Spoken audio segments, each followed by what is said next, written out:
What's going on, good people of the internet? It is time once again for Comics Unmasked, the podcast where a bunch of folks shoot the breeze and talk comic books and such. And yes, I got my own intro wrong and I'm sad, but it's fine. We are back for episode 57.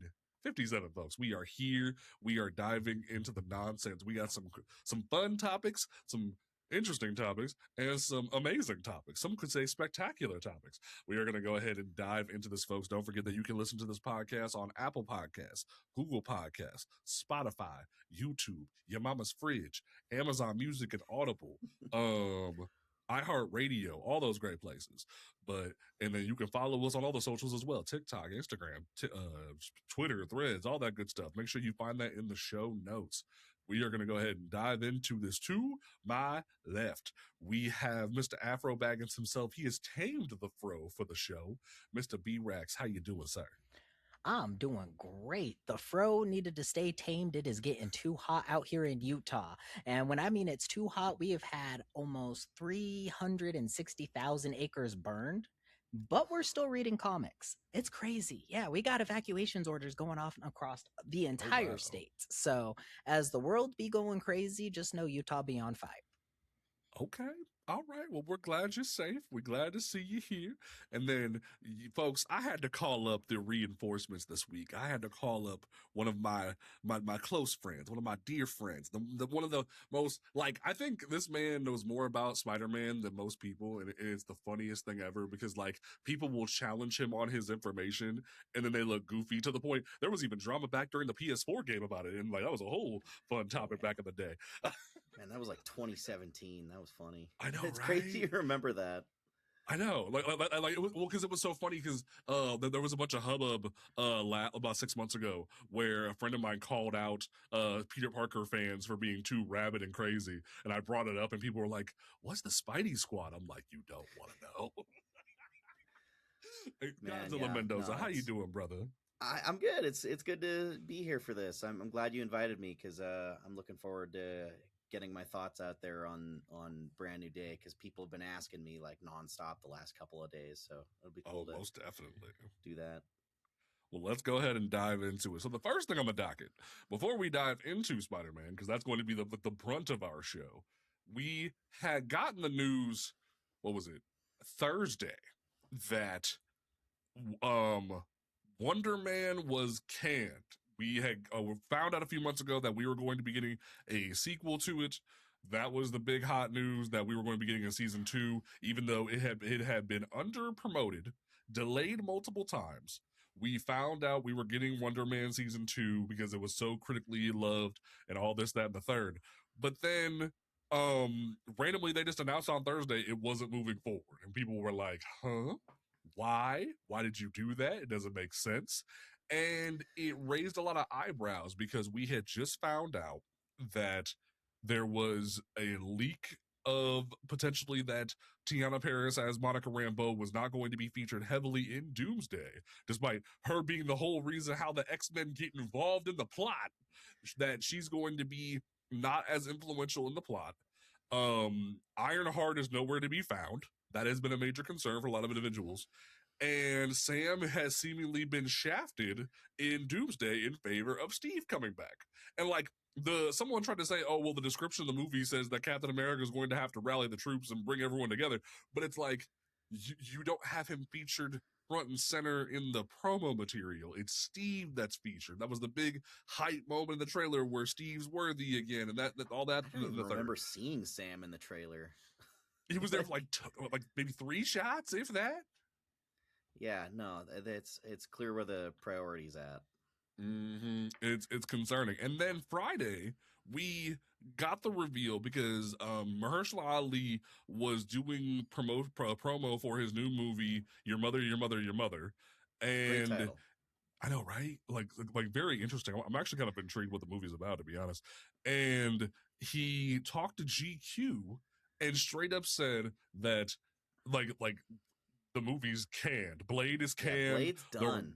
We're not getting anything. And he said, and I quote, Marvel had me under contract. If they wanted to do the movie, we would have done the movie. Yeah, they have billions of dollars and they had 6 years. And he also in the quote said, "I'm getting very tired of Blade questions." Like he said, go ask them. Basically, you could tell it's really starting to wear on him. This is what like sucks because like I know he wants to do the movie. That's why he Mhm. signed the contract. So like how could you not get this just in the green light phase? That's the part that I just don't understand because you guys are able to throw, which don't get me wrong, we got our like skull rider dude on a motorcycle coming in that's gonna be having some fun, and so people are gonna enjoy that, but like you guys couldn't do both. Like there's the thing, I know you guys have the money for it and you're like we're slowing our movie department down, but like at this point we would have done a TV show, we would have gone for a video game, we would have give us something Blade, because like at this point like you guys had him under contract, use the dude. I feel like that's such a waste of like I mean, he didn't even potential voice you could have had Blade there. in Marvel Zombies. Was the other thing is they used his Yeah, he likeness was and then Moon had a Knight sound Blade, alike. which is insane. Like he did it for the first season of What If, but then they had a sound alike for when he came back in another episode of Marvel Zombies. So it's like you had this man in the booth to do this. You had him in Eternals and you wasted it. He even said in the GQ article he did a year of sword training. Well, And y'all apparently wasted that? that's apparently he is putting that sword training to use in his new movie. So Yeah. it didn't go totally to waste for him. But like, yeah, man. You I mean, he have also said that he people trained and like lost a bunch of weight and got like really, really in shape for it too. It's like, come on, man, don't waste his time. that's the thing that kills me too, is do I you not just this man's time wasted, but everybody else who had these ideas and everything that they were putting on paper and trying to get the lighting down and get the scripting down and get all of that down just for you guys to be like, now we're gonna decide to go in another direction, even though like Blade is what really helped save Marvel when it comes down to TV or movies forever ago. So like it would have been nice to have a little homage to that, maybe a little something here and I there. mean, At best this we point I got would have is taken a Deadpool and 15-minute Wolverine. short. Yeah, right? And that feels And so like backhanded almost. especially when Wesley said that line. That line is going to haunt us for the rest of Well, time. I think that line was actually maybe the best written joke in that whole movie because no matter what happened, no matter how the situation shakes out, that line will be funny and meta and weird. If they did get the movie working, it would be like there's only ever going to be one Blade, and then Deadpool looks at the camera, and then there's a new Blade, right? Oh, hey, it's cool. He Yeah. got replaced. Or if not, then it's like, oh, there's just this shadow cast over the whole thing now. It's like Deadpool's like, yeah, there's not gonna be another Blade.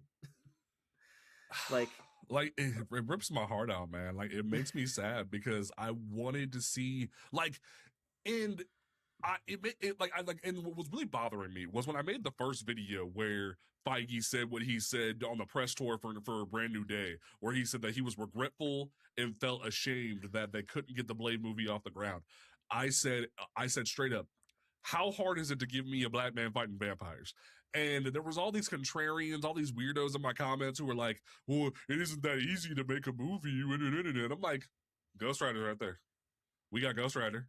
We got Doomsday. We got a new Spider-Man movie. You're telling me that all these other movies can keep churning and Blade can't come out to play? with the amount of resources they're pushing around, like billions of dollars for the budget of the next Avengers movies, and like they even shook up their entire VFX crew and like fired a bunch of people who were working on Avengers, and then could hire a whole new VFX staff in like a week and just keep it moving, like no problem. It's like, okay, clearly you guys can move heaven and earth to get this shit done if you care about it, if you want it to move.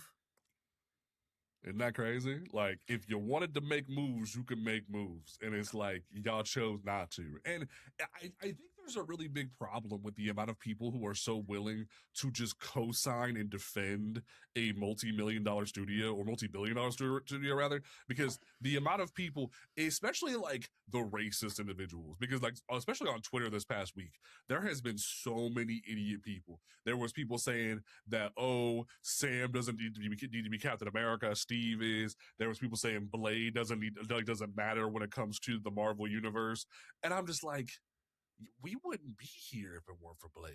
Like Blade made all this possible. Daredevil, Spider-Man, like all those movies, the Fantastic Four, like it showed Hollywood that superhero movies could be viable, even if Marvel didn't really get a big payout, because we found out like years later that like I think it was either Fox or Cinemax like screwed over Marvel. They didn't really get any like big payout from it, from the license. Like that movie straight up made it to where Hollywood saw value in superhero properties. So for them to just be like, nah, Blade don't matter, I'm like, okay, interesting. I mean, if we're talking about like Marvel cinema, he's like he's the Fantastic Four of that. He's the forefather of that whole thing. Like he got X-Men greenlit, and then X-Men got Spider-Man moving, and then Spider-Man got this whole thing going. Like without Blade, it feels like, you know, if I were Kevin Feige, I would put that character on kind of a pedestal, because the whole empire started there. Like that was the first time they had put out something theatrically that really, really performed and like got people interested to go check out these characters, and got even, you know, producers wanting to throw money at these things. Like, you know, Howard the Duck or the fucking Dolph Lundgren Punisher. Those weren't those guys didn't make a dent. Nope. God, Howard the Duck. I would kill for a new Howard the Duck movie, man. Like as long as there's no like random Seth like Green. yeah. Like that'd be so hilarious. Like as long as there's no like shirtless duck women in a bathtub, I feel like we'll be all right. Like, oh, B-Rex, I gotta show you Howard the Duck at some point. That'd be a funny. I'm already terrified as it is. I'm already terrified as it is. Let me pitch this to you. So imagine Marty McFly's mom is in a rock band, and then Howard the Duck comes from like to the human world after being teleported there, and has to go on a whole adventure with Marty McFly's mom. And like that's the whole premise right there. There is a ton of sexual tension between Howard the Duck and Marty McFly. Why do I feel like you just put me on a trip in my dispensary, and I haven't even smoked yet today. I had a word. What is happening here? Okay, you piqued the interest. That's going on the reading list now. Oh, that's the watch list, brother. That's the watch list. That's a watch list? Yeah, that's a movie. That's a movie. That's a whole movie. Okay. It's a theatrically released movie produced by George Lucas. Yes, I forgot George Lucas. That's the other weird thing, is when you look at the credits of that movie, you start like, that really raises an eyebrow too. Is like, what? After Star Wars, this was the big thing he was invested in? This is what he really wanted to get off the ground? Is it available streaming? I don't even know. Like, is it even available streaming? I can get it on YouTube, it says. Oh, that's $3 on YouTube. I guess I know what you're doing tonight. I think I saw it on Tubi once. Oh, that's hilarious. Oh, you know, it's one of those things where Blade definitely is one of the pioneers. And what's crazy is like Blade systematically made comic books cool again after the bubble burst, because like they went back in after like the whole thing, because Blade wasn't originally a half vampire in the comics. Blade was resistant to vampire biting because his mama got bit by a vampire, but then they changed it because of the movies to make him a daywalker. So they went through so much effort to retool Blade as a character because of that movie. And yet you're telling me like him as a character, him as a franchise isn't viable? My favorite thing is that Blade in the comics was apparently meant to be British. Yes, and his mama is from Britain. Was not. Yep. Wesley Snipes was not. They were like, let's drop that whole accent. We're saying Eric Brooks is New Yorker now. Fuck it. Mm-hmm. I love that. It always cracks me up when people bring that up. They're like, Blade's supposed to be British. Why isn't he British? I'm like, bruh, shut up. Who cares? Like this is one of those things that no one cares about. That's like Superman Can't Fly. They introduced that in the radio show, and then they were like, in the comics, they're like, yeah, we'll just have him fly. Cool, whatever. Like sometimes adaptational stuff gets pulled back in. Sometimes it pisses me off, like all the stuff with Black Suit Spider-Man. Because I prefer the original, but sometimes it can be a good thing. Is someone else in another medium will take a crack at a character, they'll do something really cool that's different, and then the comics are like, well, shit, we should have been doing that the whole time. Mm-hmm. It's very interesting the way that's going to go down, and it's just like, well, that's just the way it's got to be. So, but what's up? Well, I heard that one of the biggest reasons that Blade was having a hard time getting off the ground for the longest time was that Mm. um, the scripts that they kept giving Mahershala were pushing Blade into kind of a support role to prop up other characters. Like he has to have like a young sidekick that's another superhero, or we have to like really push in a lot of other Marvel stuff. I don't know if that's true, but that was the rumor that I read like 2 years ago when it still wasn't coming out. And So, that's such an interesting idea. I know there were some people that said it was possible that like they were gonna use old Blade to prop up his daughter, and I'm like, I like give me like 2 movies, give me 2 Blade movies, then we can move it into Bloodline and keep it pushing. But like to act as if that's a problem, like say that openly. Don't just let the movie die. Like maybe like especially because the way Mahershala tells it, or like there was even a leak that said, oh, Mahershala wanted a movie like a period piece, and that was going to be him fighting the KKK, and I'm like, I don't know about y'all. But I'd love to see Mahershala fighting the KKK and maybe I mean, vampires. Have yeah, y'all just read say that Bitterroot? Blade ages slow so that you could have him still hanging out with present day characters, and then Mm-hmm. have him do his Exactly. period piece idea. Like, oh yeah, our version of Blade in the MCU was born in like the 1800s, but the vampire virus makes him age slow. So that, I mean, that gives you decades of free room to do stories with Yep. him without having to also dance around the continuity of everybody else's goddamn thing. Like, what was Blade doing during Thanos? I don't know, man. Doing Blade stuff, trying to Right. skate Yeah, uphill. he cares about vampires. Right. How many That's always fangs does Thanos have? None. He doesn't care. right. And like that's always been my weird thing when people say, oh, like, how are we gonna do the mutants? Where was the mutants the whole time during Thanos? Bro, it's comic books. Who cares? Like there's so many ways. Like the prevailing theory for so many years when it comes to like the X-Men was gonna be, oh well, Charles had a block going on the whole time. No one ever knew anything. Like that basic, I like the bro. idea Thanos' snap like triggered something for like the X gene, you know? Like there's so many ways you could Ooh, write that's a this in. cool idea. Yeah. That would be very Well, I interesting to mean, see just how that I goes. also thought it could just be as simple as like, um, just the mutants were in hiding and just didn't want to go get in anybody's business. Like, there's just a small community of them hiding in pockets here and there, and they're not getting involved in all the crazy, interplanetary battles. Like, that's just the simplest answer. Right. Uh, And people are like, no, that doesn't make sense. I'm like, are you sure? Well, you could totally retcon that in. Just have Nick Fury walk up and be like, "We've known about them, but they kept to themselves. Mm. They were on our radar, but we didn't feel like they were a problem You had one because kid they, light a forest on fire once, and that was our biggest issue, you know? Like, yeah, not gonna be that like hard.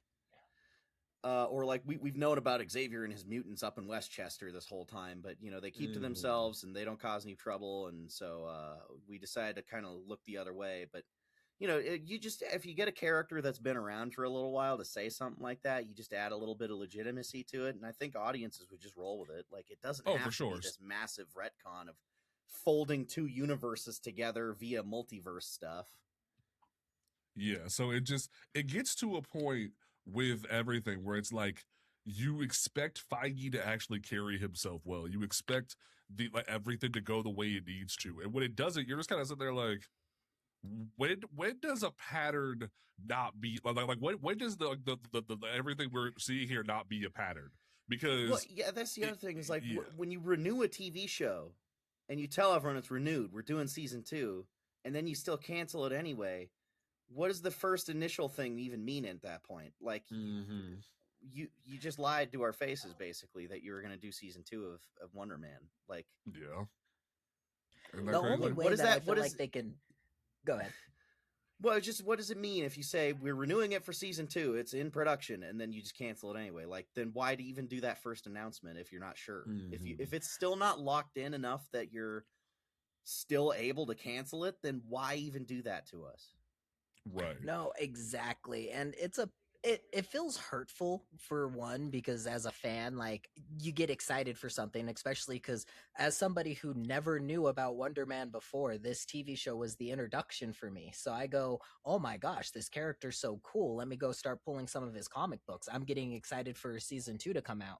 Now, as a fan, I'm in a kind of this like headspace of do I know that, do I get to know this character more? Is this character actually going to be something that's interesting and part of the MCU, or is it going to be one of their things to where they're just, here's a character that we had a short story for and now we're throwing him off to the side for like another 15, 20 years, and so a whole Like nother generation Werewolf can by get Night. excited again. Mhm. Exactly. I'm glad you said that, B, because the one thing that's been bugging me for the hottest minute has been the issue at hand of them saying, hey, we're going to make Marvel Publishing create a Black Wonder Man in the fallout of the Ultimate Universe dying for a second time. And then the event is not even over yet. Ultimate Impact is not over. We still have 2 more issues to go. And yet you're telling me you canceled the season 2 of this man's show before his introduction into the Marvel Universe proper is not done? Like, that feels weird. That feels like someone didn't get a memo. Like, what logic is there to that? Well, I did have to ask. I haven't seen the Wonder Man show. I kind of have been avoiding a lot of Marvel stuff just because I'm so burned on the MCU now. Like, I just Valid. there's even the stuff that I hear is good. Like, I'm not caught up really. But wasn't Destin Daniel Cretton a big influence on the show? Didn't he work on Wonder Man? Yeah, he was the director for it. Okay, so I think the easiest connection to make is, all right, Spider-Man is making a bajillion shit zillion dollars right now. Get that man doing his Spider-Man trilogy and like shut down all of his other projects, including Wonder Man. Like, Well, I think they're see, just you gonna say lock him that. in a basement and go, Right. you gotta do Spider-Man for the next 3 years. You would think so, and like I would have been cool with that if they would have just said that. But then what got really awkward was the co-director of the project, like the co-showrunner who also worked on the script, came out in a video today and basically went, "Hey guys, we were ready to go for season 2. We had the writers room scheduled to meet, and we just got the announcement from on high. Like dude was ready to go. I was ready to go. Yaya and Sir Ben were ready to go, and they just ended it on us, and we don't know why."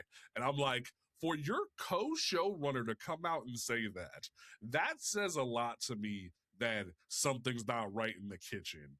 It definitely tells me that maybe something could be wrong, because why would he have like he had the balls to come out and say that? Andrew Guest is his name. He was the the writer of the show, the co-showrunner, and I'm over here like, huh, something is not right. Like, I feel like Did the he nun like from find out Madeline. when he says like we got the news? Does he mean he found out when everyone found out? Like, No, from he the found out a week news? ago. He said he found out a week ago it was ending. Okay, And I we mean, at don't least know they didn't why. just drop it on him like, you know, you Like learn the same time as everyone else. yeah. Like, when you go read it on the discussing film article, you know. See, But and someone just said it in the chat. Damek said it in chat. Might be time for a Marvel So White. There's been I've been getting so many comments about this the past 24 hours, and I'm gonna set the record straight. I'm gonna make it real easy for y'all. Y'all don't want a Marvel So White. Y'all, like, I bought the domain just in case, because I was ready to go at Marvel's throat about their publishing already because of the lack of a T'Challa book. Miles is the only book black ongoing that's coming out. Storm was sabotaged and Morewa got screwed over. I was already ready for a Marvel So White after this. The problem being is that I caught so much heat from doing that boycott where everyone said, oh, you're transphobic. Oh, you hate women, this, that, and the third. You hate black creators and this, that, and the third. I'm like, all right, so why would I stick my neck out again if y'all torpedoed everything we were working on? And then for people who were involved with the boycott to lie on my name and say that we did things for clout when we didn't, why would I stick my neck out again when y'all don't value activism? Y'all don't value what's been going on. And and the thing is, phase 3 of DC So White is still happening. Where like we talked about it on last week's show, where it's going to be DC Black Up. We're going to be like going hard once we have the dates for these books. We're going to be teaching people how pre-orders work and all that in the third. But it's like, why would I go hard at another publisher, a whole other company, if y'all didn't value my message the first time? That's my problem with it. And it's like, I would love to do it, but y'all didn't want to hear me the first time. So it's like, Maybe Honestly, find I someone think else this to is do that. this Yeah. is the best that you're gonna like, not the best you're gonna get from us, but this is gonna be our ramp up of like holding a little bit of a light to the flame right now, so everybody can see what's happening and be like, hey, this is what's going on. If you guys really want to like make a change, we're here for it. We want to talk about it. We're going to continue talking about it. But exactly. you guys also have to kind of jump on the boat with us and understand that like it's gonna get rocky. It's gonna feel like it's a big wave that's gonna hit you, because it's supposed to feel scary when you're doing activist stuff. You don't know what's going to happen next. That's the part of change, and change is scary for everyone involved. Yeah. So it's just It like, just I would. sucks Go to be ahead. in that position where you're trying to do something positive, and when I saw the movement for the first time, I was like, hey, this seems like a good idea, and I'm down for it, and I like this. And you're trying to do something, you're trying to be the change you want to see, and then immediately everyone puts you in that position where it's like, they start questioning your motives, and instead of just trying to work with you, they're immediately hostile. And it's just like, if we're all fighting ourselves, nothing ever gets fixed. Oh, because like I could imagine, especially with now we find out that Brand New Day is the second biggest opening of any movie period now. Ever. Do you know how much heat I probably would have caught is if like right as like all this shit was going down, everyone's like we would have been like boycott a Brand New Day, people would have been laughing at me. Or like if we say boycott Doomsday, people are gonna be like, bro, you're out of your mind. Like, and the thing about it is, people might say, "Oh, well, you're rolling over for the companies." No, I'm not rolling over for the companies. Like B said, we're still going to be shining a light on Black indie creators. We're still going to be shining a light and trying to educate people. And like me as a journalist, I'm going to be focused on trying to report about the industry. But like, I had 5 different DMs and like over like 50 different comments of people saying, "Hey, I want you to do Marvel So White." No, you don't. They're like, when's Marvel So White coming? You don't want that, because especially just the amount of people that were at my throat. Could you imagine, like, and Xavier knows that, is that what I'm about to say? Could you imagine how many Peter Parker goons would be after my throat if I said boycott Marvel? I would be on fire. People would hunt me down. I mean, shit, a friend of mine back when we were still like kind of in high school, and the original Spider-Man PS4 game came out, was trying to tell everyone to kind of cool it with how much they were kind of brown-nosing a certain video game company before the game came out. And he said, all right, you guys have to remember, they're a corporation, and as friendly as they are on social media, ultimately what they want is you to remain their loyal customers. They want your sales. They're not your friend. You can't have this weird parasocial relationship with a company thinking that they love you. And he got so blasted on social media by Spider-Man fans for like, he couldn't go on Twitter for like 5 days, just because it was just endless torrent, like hate and threats and insults, just because he said, keep it in your pants when it comes to corpse. They don't love you. They love your money. And that, I mean, I think that's like such a reasonable stance to take, and that's such a normal thing to say. But they lit him up for that. Like he was just like, I was talking to him, and he was like considering like deleting his Twitter, just because he was like, I don't think that they're ever going to leave me alone, just because of how bad it got.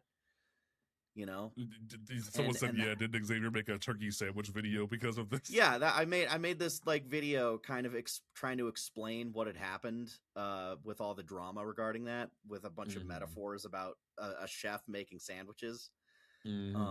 Just because I was like, how do I explain how annoying this is to people who are not terminally online Spider-Man fans? So I was like, I feel like the only thing that's really universal is food metaphors. So I made like a little short film that was like 3 minutes long to explain all the drama up until that point. I ended up delisting it because my mom's house is visible in those videos, and my channel wasn't huge at the time, but the bigger I get, the more I'm like, hey, maybe I should kind of hide some of the old vlog stuff, because you could probably figure out where I live if you look at those. If you look at those close, because like some people are like, oh, I shop at that Walmart. I'm like, oh, fuck me, that's bad. I'm hiding that video. All Yeah, right, gotta hide some videos now. Yeah, oh, right. for sure. That got And scary for a second, because I made a bunch of like vlog content before I really blew up, and like I didn't really think about it at the time because I was still in high school, and I was just like showing my neighborhood and like You're just the having town I fun. live in. You know, yeah, I was just making videos with my friends, and then as the audience got bigger, people were starting to realize, you know, like they were able to start pinpointing locations, like, oh, I know that park, or oh, I've been to that mall before, and I'm like, that's scary. So there's a bunch of old content from like early days Godzilla Mendoza channel that I had to hide because of that, because I don't live there anymore. I live in a completely different city now, but I just still, I'm like, I don't want to get my parents like doxxed, you know? Yeah, you got the whole fan to worry about. So like it ain't worth doing all that nonsense with it. It's just like, well, it's the way it is. And it's just like that's what's so scary about online culture these days. Where like I had people down my throat this week about Hal Jordan, where they were like, Hal Jordan's the greatest, you don't understand, man. I'm like, y'all are unhealthy. Y'all need to go outside. As B Well, says like every episode, sometimes touch people grass. also want you to be an adversary over silly shit, you know? Like It's they'll just insane. be like, you know, people will pick fights over the silliest things in this community, and that's kind of why nothing ever gets done. Like no constructive conversations get had, is because we're all splitting hairs about the dumbest shit.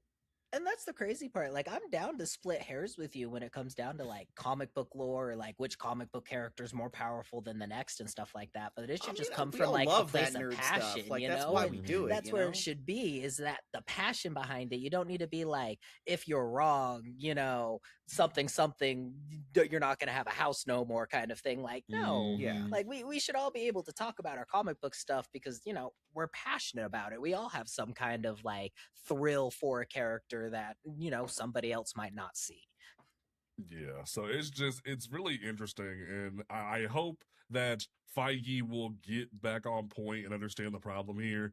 But until we learn more, and maybe we'll see what happens, I'm praying to God at the very least Sam does not get shafted in Doomsday. I'm hoping that maybe all these weirdos are right, that, oh, maybe it's Loki and what happened in the TV show made him worthy, because like Loki had a ring on when he was holding the TVA thing, so maybe that's actually Steve. Like maybe it won't be as pressed as it could be, or like maybe like the Russos won't just do wrong by Sam. But as present now, the evidence is looking rough, and we'll have to just wait and see. Just going off of just what is in the marketing, things they don't look good, you know? Yeah, and it's really concerning. So we will just have to see. So before we, the last thing before we jump into the movie review, the book that came out last week that had me just enraptured. I wanted to talk about this. So brand new title from Image Comics came out from Robert Kirkman. Covers from people like Frank Miller, Bill Sienkiewicz, Rob Liefeld, all kinds of amazing folks. I think like someone else did a cover. David Finch did one of the covers. Arthur Adams did a cover, and there was all these different blind bags that came out. And I wanted to not only give our thoughts on issue 1, but also talk about the situation that actually Xavier brought to the table, because I didn't know this happened. There was blind bags for this issue, and apparently they had released variant covers, not only variant covers, but also different issues that weren't just like the issue 1, where like they had like the issue 2, the issue 10, the issue 7. There could be more. And like my friends over at like who I write for, my website Comics Beat, we reported that the book had over 300,000 in sales, and like that, we ain't seen numbers like that since the early 2000s. That's kind of crazy. And I'm sitting here like, damn, y'all really like, that's gonna make tracking those other issues a nightmare, mind you. But Xavier, the guest, what did you think of issue 1 of Terminal? I really want to get your thoughts on this, because like it definitely impressed me, but I would love to know what you think. You know, I was reading it, and I did feel like there was just so much going on so quickly that I was like, those first couple of pages, I felt like I was reading the wrong issue. I'm like, is this the issue 10? Because they just throw you right in, and it feels like you just picked up a random issue of a story that was already ongoing. But that's just because everything is so already set in place with what's going on. It just took me a second to like kind of get my bearings as they sort of explain everything to Marilyn, who in that first issue sort of serves as like the audience surrogate, because as they're explaining stuff to her, we're starting to pick it up. But it felt to me kind of like I just picked up a random issue of a book at a store and just started reading, and like it was like, just here's issue 98 of something, and I'm just jumping straight in, like it just gets straight to it. But also just something about the way the characters are named and their designs feels very intentionally kind of Liefeldian. It felt very 90s. Yeah. Very nice. It felt like I was reading like an old Youngblood, like, the character names like Crusher or Thrasher, like that's, or just like how much that one character kind of looks like the Pit, it's, or everyone feels like they have kind of like this X-Force sort of vibe with their outfits, with the straps and the pouches and everything. I was like, this feels very much like Robert Kirkman is doing kind of a throwback thing to the edgy 90s stuff that a lot of us like laugh at now, but for a lot of people that was like their introduction to comics. Everyone has big shoulder pads and a crazy violent name like Crusher or Thrasher or Stomper or something stupid. But it felt like it was done with like a lot of love, where it's like, yeah, let's do a story like that, but also not as a parody, but as like it's taking itself very seriously. Yeah. It's like it throws you into this world, and just like how those books did too at the time, it's taking this material that's already really in your face and crazy, and is like, no, we're being completely sincere about this though. So I was digging it. I was liking what I was seeing so far. I feel like it was, that first issue was very jarring just to get thrown in, but like I think that was by design, because I know Robert Kirkman. I mean, he's a fantastic writer. I love Invincible, Walking Dead. I really love his work on Marvel Zombies. Like that was one of the first books I ever read, was Marvel Zombies, and I know I shouldn't have been reading that when I was 7 years old, but I fucking love Marvel Zombies. Oh, it's so good. So I was like, okay, everything he's doing right now is very intentional, as I think I'm meant to feel kind of discombobulated early on, and then it'll become more clear as we're going through.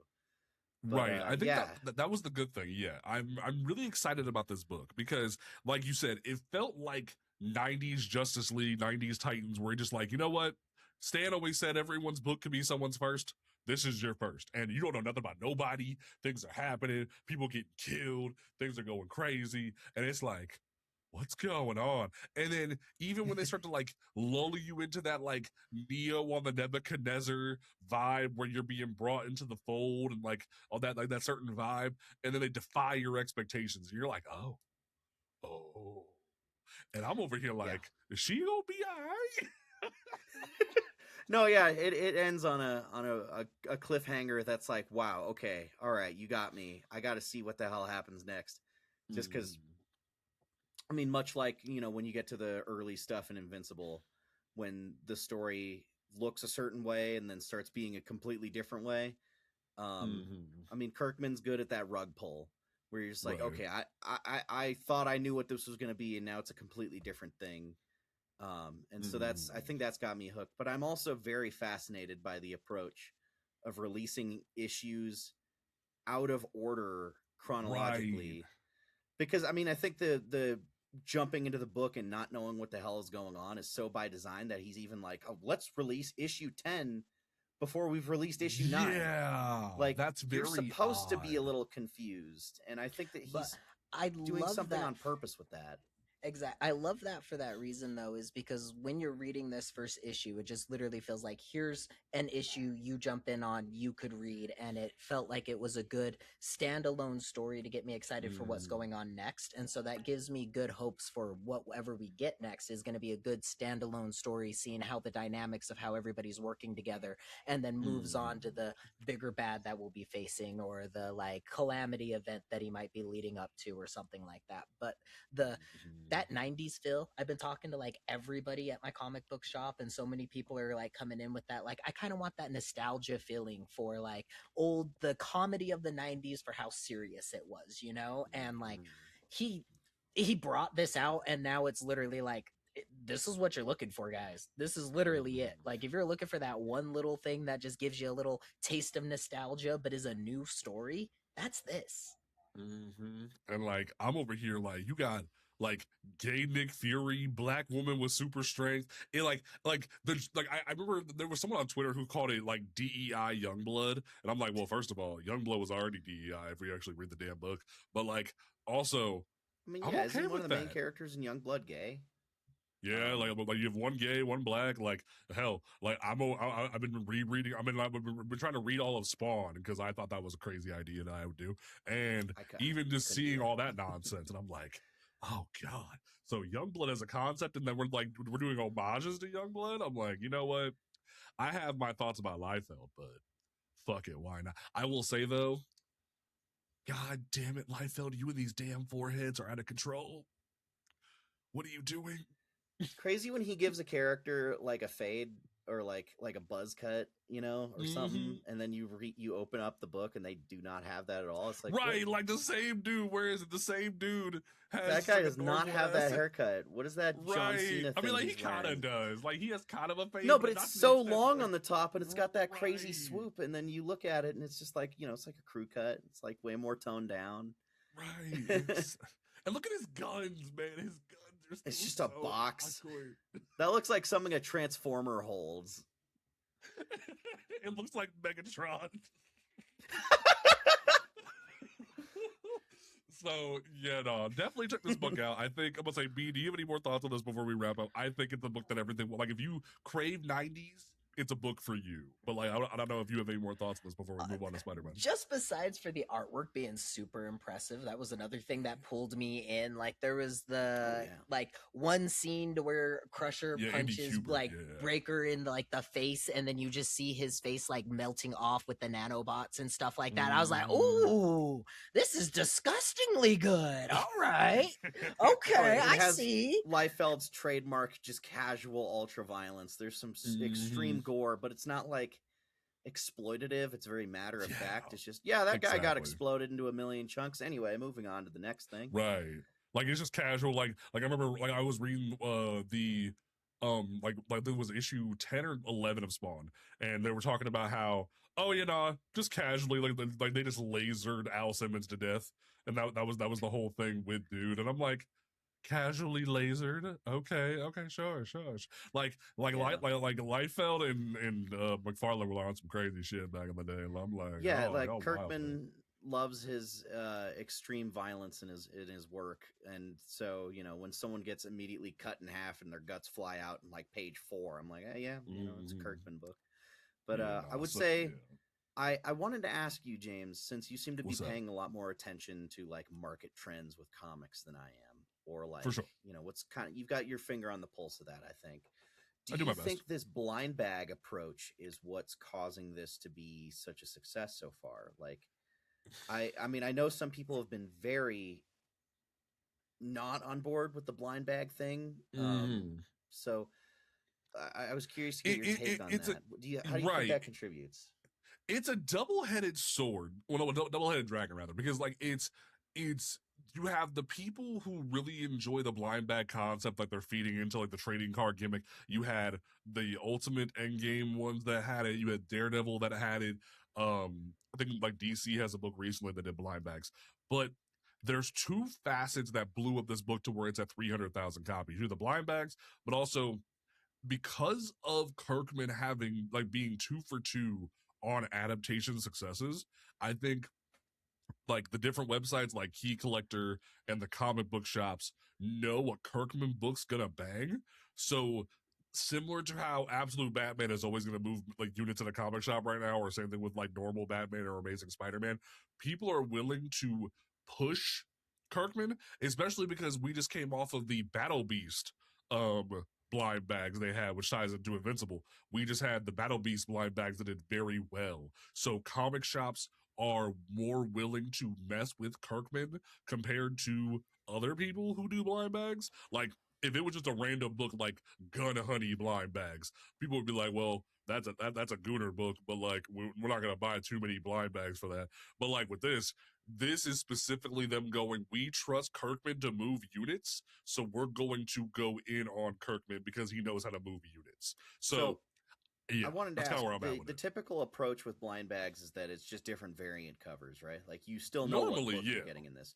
He's taken Yeah. advantage of it and is like, you may not even know what issue you're getting because fucking people were pulling out issue 10 or 7, Yeah. you know, completely out of order, which also is, I'm like wondering, you know, what is the production cycle for this book like? Like, did they Yeah, that's have to gotta be interesting.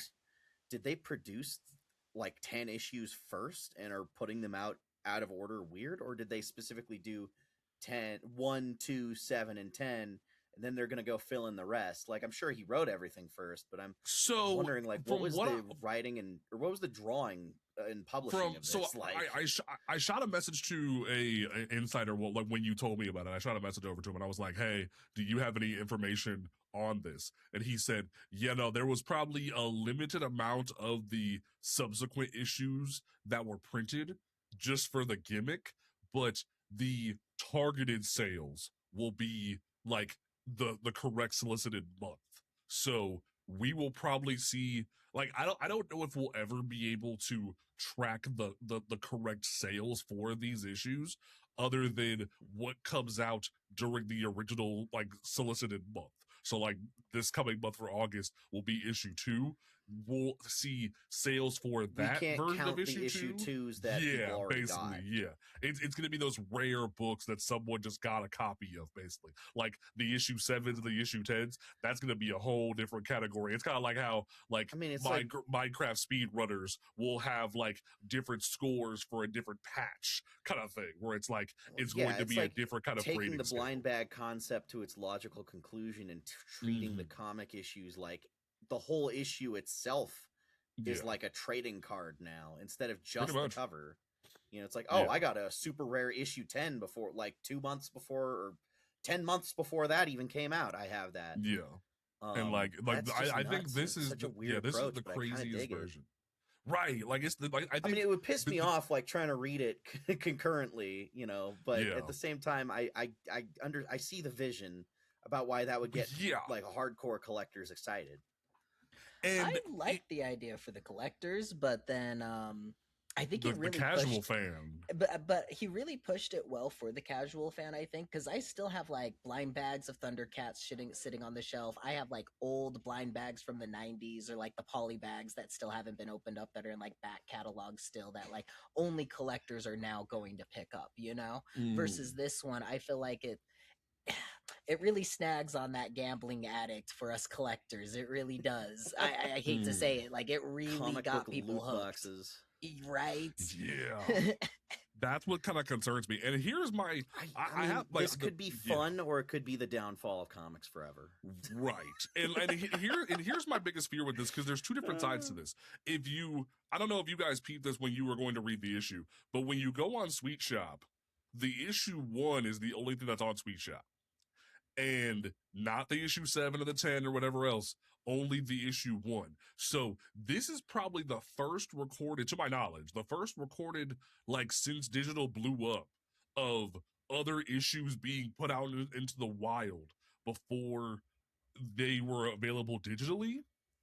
And that's a whole new system and a whole new gamble. And I'm going to reach out to the creator of Sweet Shop here, like once we're done with the show, because I have another question to ask him as well, like for an article, because it is really mind blowing to me that digital, like this might be the way to combat digital in a way, where like people were already kind of concerned that digital might overtake physical comics because of the Sony nonsense with like that affecting video games. Yeah. But this might be a whole different situation of straight up, yes, we are going to like do different kinds of gimmicks and different things like that in a way to make it to where physical is where you want to buy, where you don't want to go to digital as your only option. And I'm Because kind like of sitting with here digital, like, you know what you're gonna get, but with the blind bags and the physical, now it's become this like game of like trying to see what rare drop you get. So now it's I and you kind of can't copy that digitally on these platforms the same way. So I mean, it could be smart, it could be cool, as long as people don't learn the wrong lesson from it. I'm actually kind of intrigued.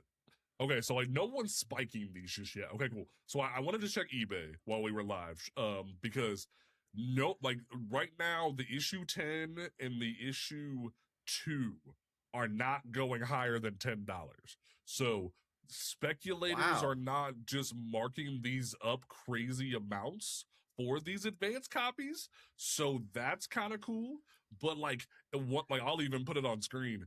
If you look at, well, you can even see here on over here. Oh, on the Bleeding Cool article. If you look at this, it says Ultra Rare Advanced Edition. So it does prove what my contact said, that yes, these editions, these prints are the technically the recorded first print. And that is going to be a game changer. If anybody else follows suit with this, this is going to be a game changer where this is the first. Like, imagine if DC would have did this with Absolute Batman, where no, the number Oh, one isn't the oh, first edition. that The the ultra rare advanced edition is the most high you would be seeing selling people be book. like 1,000. I need 1,500 for that. $2,000 for the first issue. You would be seeing people going crazy for that. So like, Mm. good or bad, like I mean, I as much as I want these companies to make money because I want to see more of these characters come out, I also want these companies to know you're not just going to get my money willy nilly like that. So like, you guys got to play it Yeah. smart. This is gonna be Yeah, that's what I'm talking interesting. about with my concerns, though, is like if other comic publishers take the wrong lesson from this and try and copy it the wrong way, we're gonna end up with like Like a 90s weird level gimmicks, situation. like titanium covers and shit. Well, but we're also gonna see like speculators just like eBay scalping issues for $3,000, like B was saying. Like it's just gonna become insane. Um, and then it's just gonna be like, well, then you've ruined it. Now no one can enjoy this, and now no one can get their hands on these. It's like this has to, like, I'm hoping this is like a Kirkman level exclusive thing only, because Like I want him to do this experiment and then like kind of retire it before it gets bad. I don't want this to be like his new thing that he does with all of his books forever. Like I could see that going very poorly in the long run. But I mean, at the very least, right now it is interesting, and it is cool to see someone trying new things with the physical comic market, because I feel like that whole thing has been very stagnant for a very long time. Oh yeah, that's a whole topic in its own right, because yeah, physical comic books have been like very like, I will say this, if it weren't for Absolute Batman coming in and just cracking the whip and getting everyone back on game, the physical market would be a lot different. Like, especially when everyone's like, "Oh well, does this mean physical comic books are going to be dying?" If you'd asked me that a year ago, maybe. Like, maybe we could have had that conversation, or like a year and a half ago before Abs Bats came out. But now we gonna be sitting here kind of comfy for a little bit, because when there was a recorded sale of the blueprint variant for Absolute Batman #1 by Nick Dragata selling for $1,200. Oh, you know, we gonna be good for a little bit, I think. So that's all I'm gonna say to that. Always bet on Scott Snyder. Yeah, no, that man is a genius. You got Scott doing Batman, you know it's gonna sell for him. See, now I'm about to try to scoop up these freaking advanced editions before someone else gets them. Are you trying to buy them right now? I'm broke. I can't do it right now, but I'm about to have to look into that. That's crazy. Apparently, there was even another the issue 7. I think the issue 7 by Finch goes hard. I'm like, oh, you might have. So, do you think when they do the proper releases of these issues later, do you think those will have different covers from these? Like, are they going to do a whole new cover? I didn't think about that. If they're smart, I think they would. They would do the like exclusive blind bag So covers kind of thing, and then flip it around and do variant covers for other things, So even if not it's just just it doesn't tweaks. just have a little watermark in the corner saying ultra rare variant. It'll also have just a completely new cover too Mm-hmm. for those original Mm-hmm. editions. That I Oh think my that would be. god. You just, that's gonna be nuts. See, now I'm about to be really tuned in for issue 2 because that's gonna be crazy. Okay. Well, okay, That all right. scene- I hadn't even heard about this book until you told me to read it for this, Yeah. and then I was like, okay, hold on, something crazy. This is gonna be moving things. This is gonna be changing things. I'm excited. This is gonna be fun. Okay. So I'm glad you told me to go get on top of that because I've been so behind on my Yeah. comics lately. I've been working so hard. I mean, that if I you haven't need read Rex, let me anything. know, man. Because I definitely feel like you, as one of the OG comic book adaptation people, there's a lot of shit that's not Spider-Man that you could be reading right now that would be really good for you. Because like, I Spider-Man's haven't kinda read mess a right new now. issue of Spider-Man since the Nick Spencer run ended. Let me put it to you this way: Peter's been in space for a hot minute, and I know. I don't care. everybody's prepping for issue 1,000 when Norman apparently is going to be back to being Green Goblin, but he's been prepping all the other Spider people to be ready to fight him, and I'm like, the fuck. So it's just Yeah, I know. it's a mess. I don't go read it, but I at least check in with people who do, and I'm like, hey, what's going on with Spider-Man right now? And every time they tell me, I go, okay, yeah, I'm still gonna not read it now that you've given me that report because it never Like, sounds like something that I would personally like. It never right, sounds and interesting to me. it was to Like the point I where sat like, out a whole Paul years. I wasn't there for oh. anything in the Zeb Wells run. I didn't I read could any of imagine you that. covering Zeb Wells. You covering Zeb Wells would have been the funniest ish on the planet, and I'm kind of sad. I maybe that needs to be a someday. retrospective, like ASAP, as you covering the Paul years, bro.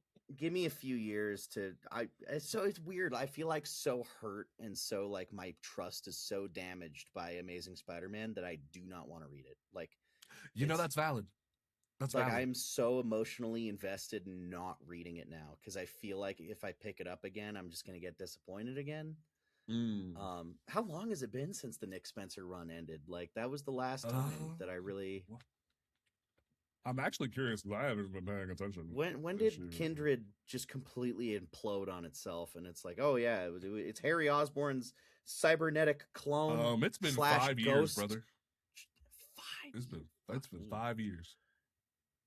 Harry Osborn's Yeah, cybernetic brain in a robot computer and his ghost clone made by Mephisto and his bastard children clones that are designed to look like Gwen Stacy, but we hypnotized Norman Osborn to think that he had sex with Gwen Stacy, but it was Mysterio hypnotizing him. Like I just trying to explain. I took my psilocybin tea a little bit early because I'm a little confused here. B, when I tell you that if you ever sit down and try to read Amazing Spider-Man, your brain's gonna hurt. Like genuinely, it will make you want to just like claw your eyes impenetrable out. now. Like you cannot get into the amount of crap going on. Like those books are so not like new reader friendly. They're so like stacked with bad continuity where it's just like retcons and retcons and retcons on top of each other to the point that like the book is just completely just like encumbered with garbage. Like it's just like yeah, we're stuck with Mary Jane as Venom currently. Green Goblin was shot with a magic shotgun that takes away your evil and makes him a good person. Spider-Man is in space. Ben Reilly is a villain, but not. Okay, so we're gonna play a game because I want to like because B is like the casual Marvel person, and I genuinely want to like hold on because I gotta find the like. I love Marvel so much, and I also hate Marvel so much. Because so like okay, so James, would you say I'm the biggest Spider-Man fan you know? Yeah, pretty much. Yeah. I'm at the stage of my life where I really hate Spider-Man. That's everybody. Okay, so B, forget about what Xavier just told you for like 2 seconds. I want you to forget. I want you to look And all 4 of these covers for All New Venom, which I think All New Venom started, what was it? It was last year. All New Venom came out a year ago. You had Feels like 5 different years. options. You had 5 different options for the all new Venom, where the Venom symbiote was going to choose a new host. You had Robbie Robertson, you had Madam Mask, Rick Jones, Luke Cage, or Mary Jane Watson. Now, tell me who you think a black and gold Venom could have been. I mean, looking at this here, it has to be Luke Cage. I'm just saying, like the suit just fits yellow him. shirt. Suit just fits him perfectly. He's the only person there who doesn't have like a ridiculous inflated symbiote muscles. That's just actually how he's built. Well, amen on that too. Here's the really wild one. Like I really want to like there was a streetwear variant that I need to show B, because what was it, there was the Uick streetwear. So they did this whole trend where they had these streetwear variants for all the different like Marvel superheroes. And B, if you saw this streetwear Venom, that's official. Who would you think? I thought that was just really cool fan art. No, that's an official variant cover. If you saw that variant, who do you think is in that Venom symbiote? That's Luke Cage. That's Luke Cage. That is Mary Jane Watson, son. That's not Mary. No. The Mary Jane don't got swagger like that. That's a black man swagger in that walk. I've never seen Mary Jane have black man swagger like that. No. That man's got his sneakers looking fresh, jacket on deck, and you're telling me that's Mary Jane Watson, bro? I think pissed. When they had the artist draw that, because I think I've seen fan art from that same artist before doing those same covers. Yeah, all the it was a whole like line of variant covers. Yeah, I think it must have been like we didn't tell that artist because it was a surprise. You had to wait like 5 issues to find out. So they were just like, draw Venom, this design of Venom in casual streetwear, and then it just creates this weird thing where it's like, oh well, we're almost at the point where we're like visually lying to the audience just because the artist has no idea who it is either. I feel like that's a rug pull of the century right there. If they told him that it was Mary Jane, he probably would have done it differently. Oh, probably, because like when they like revealed the issue where she came out as Venom, I kind of just sat there and was like, "Are you serious? Like, this is what you do to me? This is what you're gonna pitch to people?" Well, we need to keep her away from Peter, so we got to give her something to do. But she's not allowed to have interesting stories as a civilian. She can't be an actress, right? I mean, that's who wants to. I mean, they already did that with Wonder Man. Who needs to know about stories about actors and actresses? That's lame. Yeah. No, she can't be. She can't be an interesting character being a civilian. She needs to be some supervillain, superhero identity. So she's going to be Jackpot, and then like no one's buying that. Okay, she's just completely throw everything that Donny Cates did with Venom in the trash. All right, she's Venom now. I remember when because Bleeding Cool leaked this last page, and then Marvel had to put it out. And when I saw this, I was so mad, bruh. Like, and someone even said in chat, "Why y'all disrespecting Mary Jane actors?" No. Here's the thing: it's not Mary Jane that's the problem. It's that she could have been doing anything else, and you made her Venom. Why? And it looks so obvious. Now, granted, apparently they're changing the look of it in the most recent issues, where it's obviously her with like red hair as the Venom and whatnot, like her hair sticking out. And I'm like, that's cool. I mean, but I'm also like, you see, actually, she spawned vibes from that. Just saying. Flip it on the other side. I don't mind that the symbiote does not look like her normal body type, because that just adds to a secret identity. That's part of her disguise, But also, like, why does she have to be like a femme presenting Venom? Like, who cares? Like, it's a monster that looks like whatever you want it to look like. So I actually will defend the keeping like the Eddie Brock body type, but having her inside. I actually think that's fine. like that, like this is how it looks now. And like, then this that was the looks bad reveal. though. Because then why do you got to put her stupid hair? Is the symbiote making red tendrils all over the back, or does it just have a big hole in the head for her hair to fly It's out? like Scream, where Batgirl's like cowl. randomly just like the hair is just everywhere and just. Let's divorce ourselves from Do Al you remember Ewing when trying Anne to make Lang Venom had work. the symbiote? I didn't hate look to like say it, that. but I really feel like that's a she-spawn right there. Like, I really feel like I'm Yeah. seeing she-spawn on the screen. Hold on, because like She Spawn just came out, and like that's been a fun thing to talk about recently. Because they just made it Jessica Priest, and it's been lit as hell. But that remember it's just She Spawn. I like like you like literally Al Ewing just made She Spawn. That Let me guess, Todd doesn't want to sell action figures of her because he's an old man. I mean, Todd just gave the book to Matthew Rosenberg finally, and then Gail Simone is writing She Spawn, which is the craziest thing. I'm shit anyone talking could have that thing told he me. said a few years ago about female action figures for the DC multiverse line. Oh, Yeah. Yeah. Because like there's a obnoxious lack of female figures from DC's McFarlane's DC line, and then which is crazy because he showed new ones at Comic-Con. So I think he might have got pushback. I think they're just trying to get everything out they can right now before they lose the license to Mattel. But a few years ago,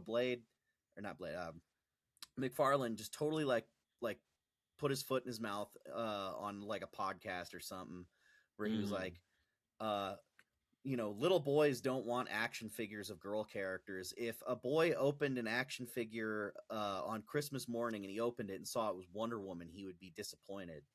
And that's why he's deprioritizing. This is years old. I'm surprised you don't know about this. And that's why DC Multiverse line did not prioritize female action figures. He said little boys who do want female action figures are probably going to grow up to be serial killers. And I think he was trying to be funny, but everyone's like, what the fuck, man? And it's like, okay, that's why there's no Harley Quinn. That's why there's no fucking Poison Ivy. That's why there's no like. That whole action figure line is so devoid of female figures. It's just wall-to-wall Batmans and Supermans that all look terrible. Aren't comic books kind of for the age range of like males of like 12 to 16 when we're most at our like pre-pubescent stage, being pumped full of hormones? Seeing a comic book chick is going to be one of our biggest things that we're going to buy. Like the other thing is like, you're not capitalizing off the fact that comic book fans are horny, like male and female alike. They've been doing that for years. Like what planet does he live on? I'm like, are you from the 50s? How do you work at an action figure company and you're this out of the loop on what people want from action figures? Right? Like hands down, I know if you end up dropping like an Emma Frost one nowadays, everybody's gonna go crazy for that. People are already buying that Malice figure from Marvel Legends with the exactly. Magic the Gathering. I found the clip. Oh shit! I straight up found the clip because I was like, I want to know. Yeah, go ahead. This is a real thing. This is a real quote. He said, "2022. Yeah, this was years old now. I've been pissed about this for years." Again, I'm not saying that I can't sell a female superhero, which I can. What I'm saying is that I can't do an entire line of 4 figures in one series of nothing but females and put it in the boys action aisle. Can I sell it as an Amazon exclusive or a Spawn.com exclusive? Yeah, maybe, but not at the boys action figure aisle. There's a reason why it's called boys action figure aisle. Your son comes home and he gets straight A's for a year, and you go, you know what, we're gonna buy you a gift. Your dad and I are going out, and we're gonna bring you a gift. We're gonna bring you action figure. Oh, I'm gonna get me this girl figure, and then you're gonna come home and you're gonna give it to your kid. And he's gonna be super anxious because you've been waiting all day, and then you're gonna pull out of the bag and you're gonna give it to him, and he's gonna go, but he's just gonna ask, thank you, but before I go to my room, can I just sort of ask a couple questions, Mom and Dad? Did they have any superhero dudes? Oh, yeah. Okay. Did they have any robots? Oh, yeah, lots of robots. Should have seen monsters, of course. Creatures, yes. Okay, I can't take it anymore. That yeah, right. Like, this is twice now within a 5-year span that McFarlane has put his foot in his mouth. Between this and the AI nonsense, I think McFarlane needs to just like Like he's being such a boomer about shit lately. Right. Like, I don't want to say shut up and dribble, but this is one of those times where, like, oh man, maybe you should just like sign your books on whatnot and like not say bad takes, because like maybe you should check with your publicist before you make outlandish statements. Like, I'm just, oh The no, craziest man. thing for me is that like Wonder Woman is an example, especially with like the Absolute series that has came out. I have gotten so many guys coming in and pulling that book that Oh, there's yeah. dudes that are excited about Wonder Woman. Like you got a whole new generation of guys that are like thrilled to know about Wonder Woman now. Like I'm just dumbfounded by that. That's just really what it is. I'm dumbfounded. Jeez. Yeah. Well, yeah, it's that's just such a like good an one, yeah. old mentality. Like, I think the strength of Todd early in his career that he was not this kind of guy that he is now. He was willing to do things that were risky and different. He was willing to push boundaries, and now he is the boundaries. Like, he's just, I don't know. He's got so sedentary, and he's not trying to think outside the box anymore. Now he's in a box, and it's sad to see, because I mean, he was a revolutionary, and now suddenly he's on this weird like sexist 50s mentality. Between this and then him like being like going full corporate and buying into the AI nonsense, it's like, And fuck that too. like especially because I remember there was a quote from his Robert Kirkman's Secret History of the Secret History of the Superheroes, where they did a whole episode about image history, and Liefeld joked about it, McFarlane joked about it, that straight up when McFarlane walked out of Marvel, he talked about how when his dad worked at the mill, they gave him a watch for all of his service and this, that, and the third, that Marvel doesn't care about their artists and all this, that, and the third. And I'm like, if you claim you care so much about artists and care so much about artists' rights, you talk so much back in the day about how you hated what happened to Jack Kirby and that he didn't own any of his own shit, and then you sit here and say you're okay with generative AI. Now I'm finding out that you've been sexist or having sexist takes for God knows how long. Because one of my best online friends, Ian, this man loves Mara, like Aquaman Mara, and loves Poison Ivy.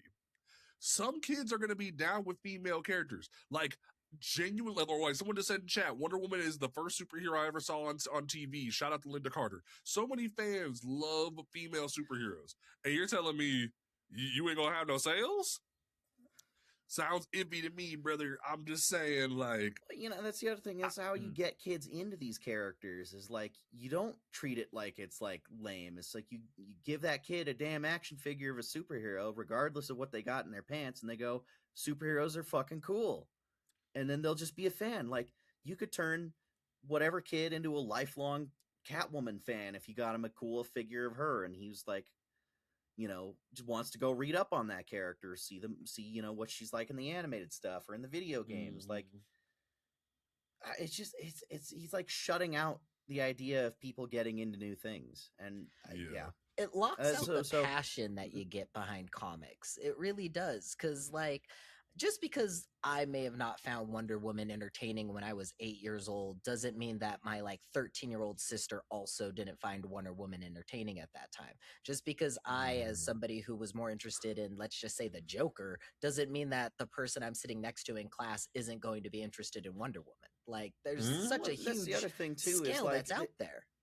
It's also, he's acting like, you know, people who are into comic book figures or comic books are just guys, and it's like, we know that's not true anymore. I mean, sure, we're in a little bit of a bubble, you know, we're you know, but like, my sister has been collecting fucking action figures of Marvel characters since she was like 10. She's 19 now. She is obsessed with Nightcrawler, like, because I showed her old episodes of X-Men the animated series when she was little, and suddenly like X-Men 97 is coming out and Nightcrawler is a headlining character. She was so fucking excited. She started buying figures, going to the comic book store and getting all like the old Nightcrawler 90s series, you know? And I was like so happy to share that with her, because I'm a lot older than my little sister. I kind of helped raise her a little bit for a little while. Nice.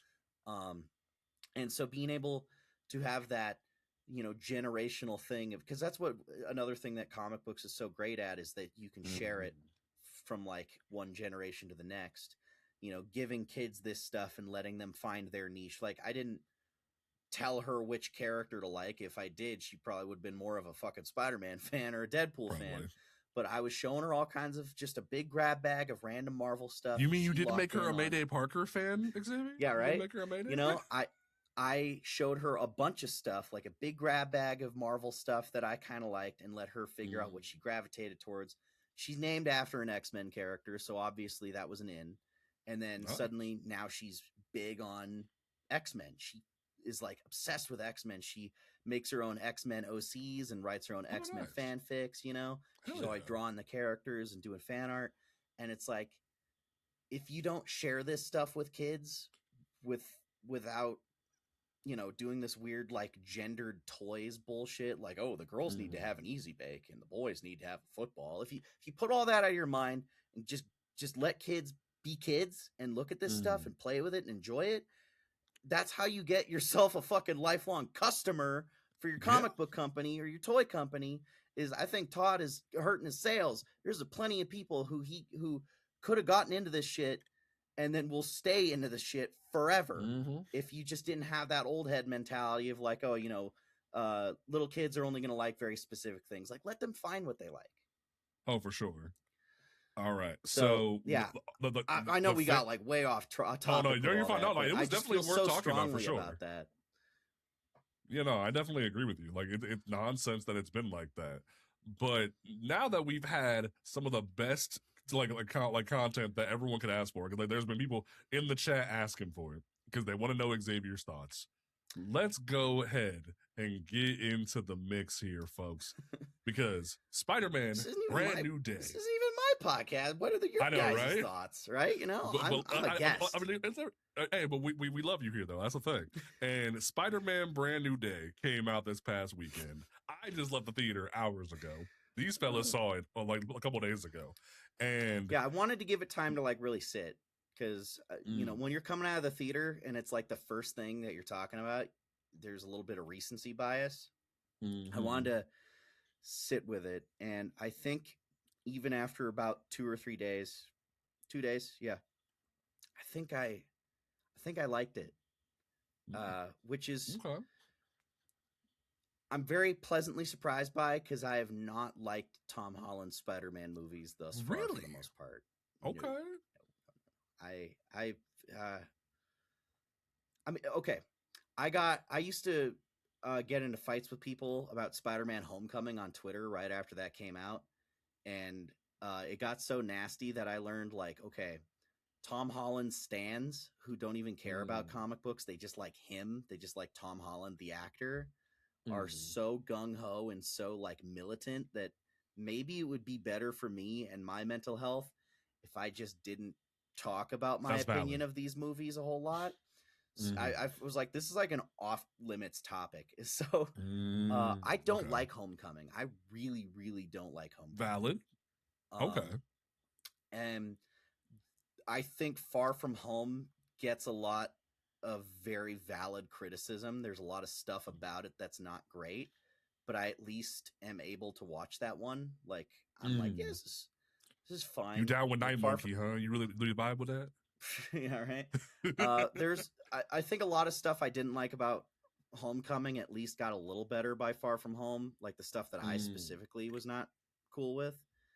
And then I mean, it's hard to really have it's hard to hate on No Way Home particularly because it's just a big nostalgia blast and it's just like the fan service movie of all time.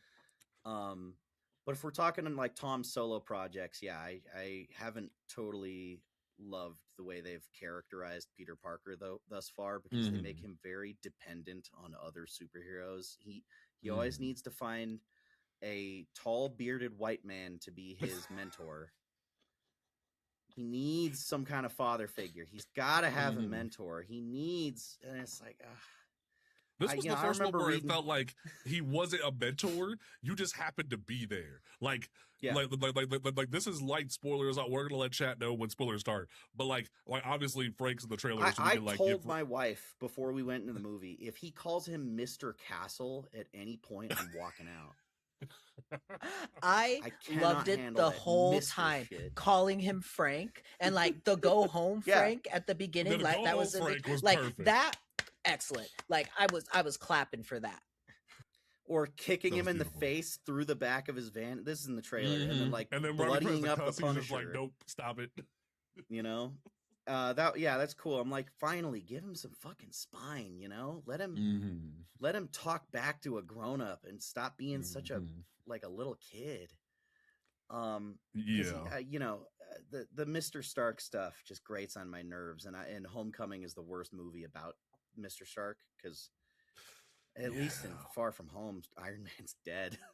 You know? Yeah, and like here was the thing that really irked me, because like I know like this is gonna come off very purist of me, but like there's like this, I think if I had one critique about the whole damn movie, about the whole like this is like the whole Tom Holland era, there's something that kind of irks my spirit about Ben's tombstone not being next to May's. And we still don't even know what's going on. We have never visited it. We never talked about it. No flashbacks, no nothing. Like there was a small little mention of it in Homecoming, and that was it. We've never like talked about Ben at all, other than that. And I'm sitting here he like, might not even be dead. He might have just divorced her and moved on, for all we know. Well, because like and that bothers me. It was so weird when Andrew Garfield and Tobey Maguire's Spider-Man talk about Uncle Ben.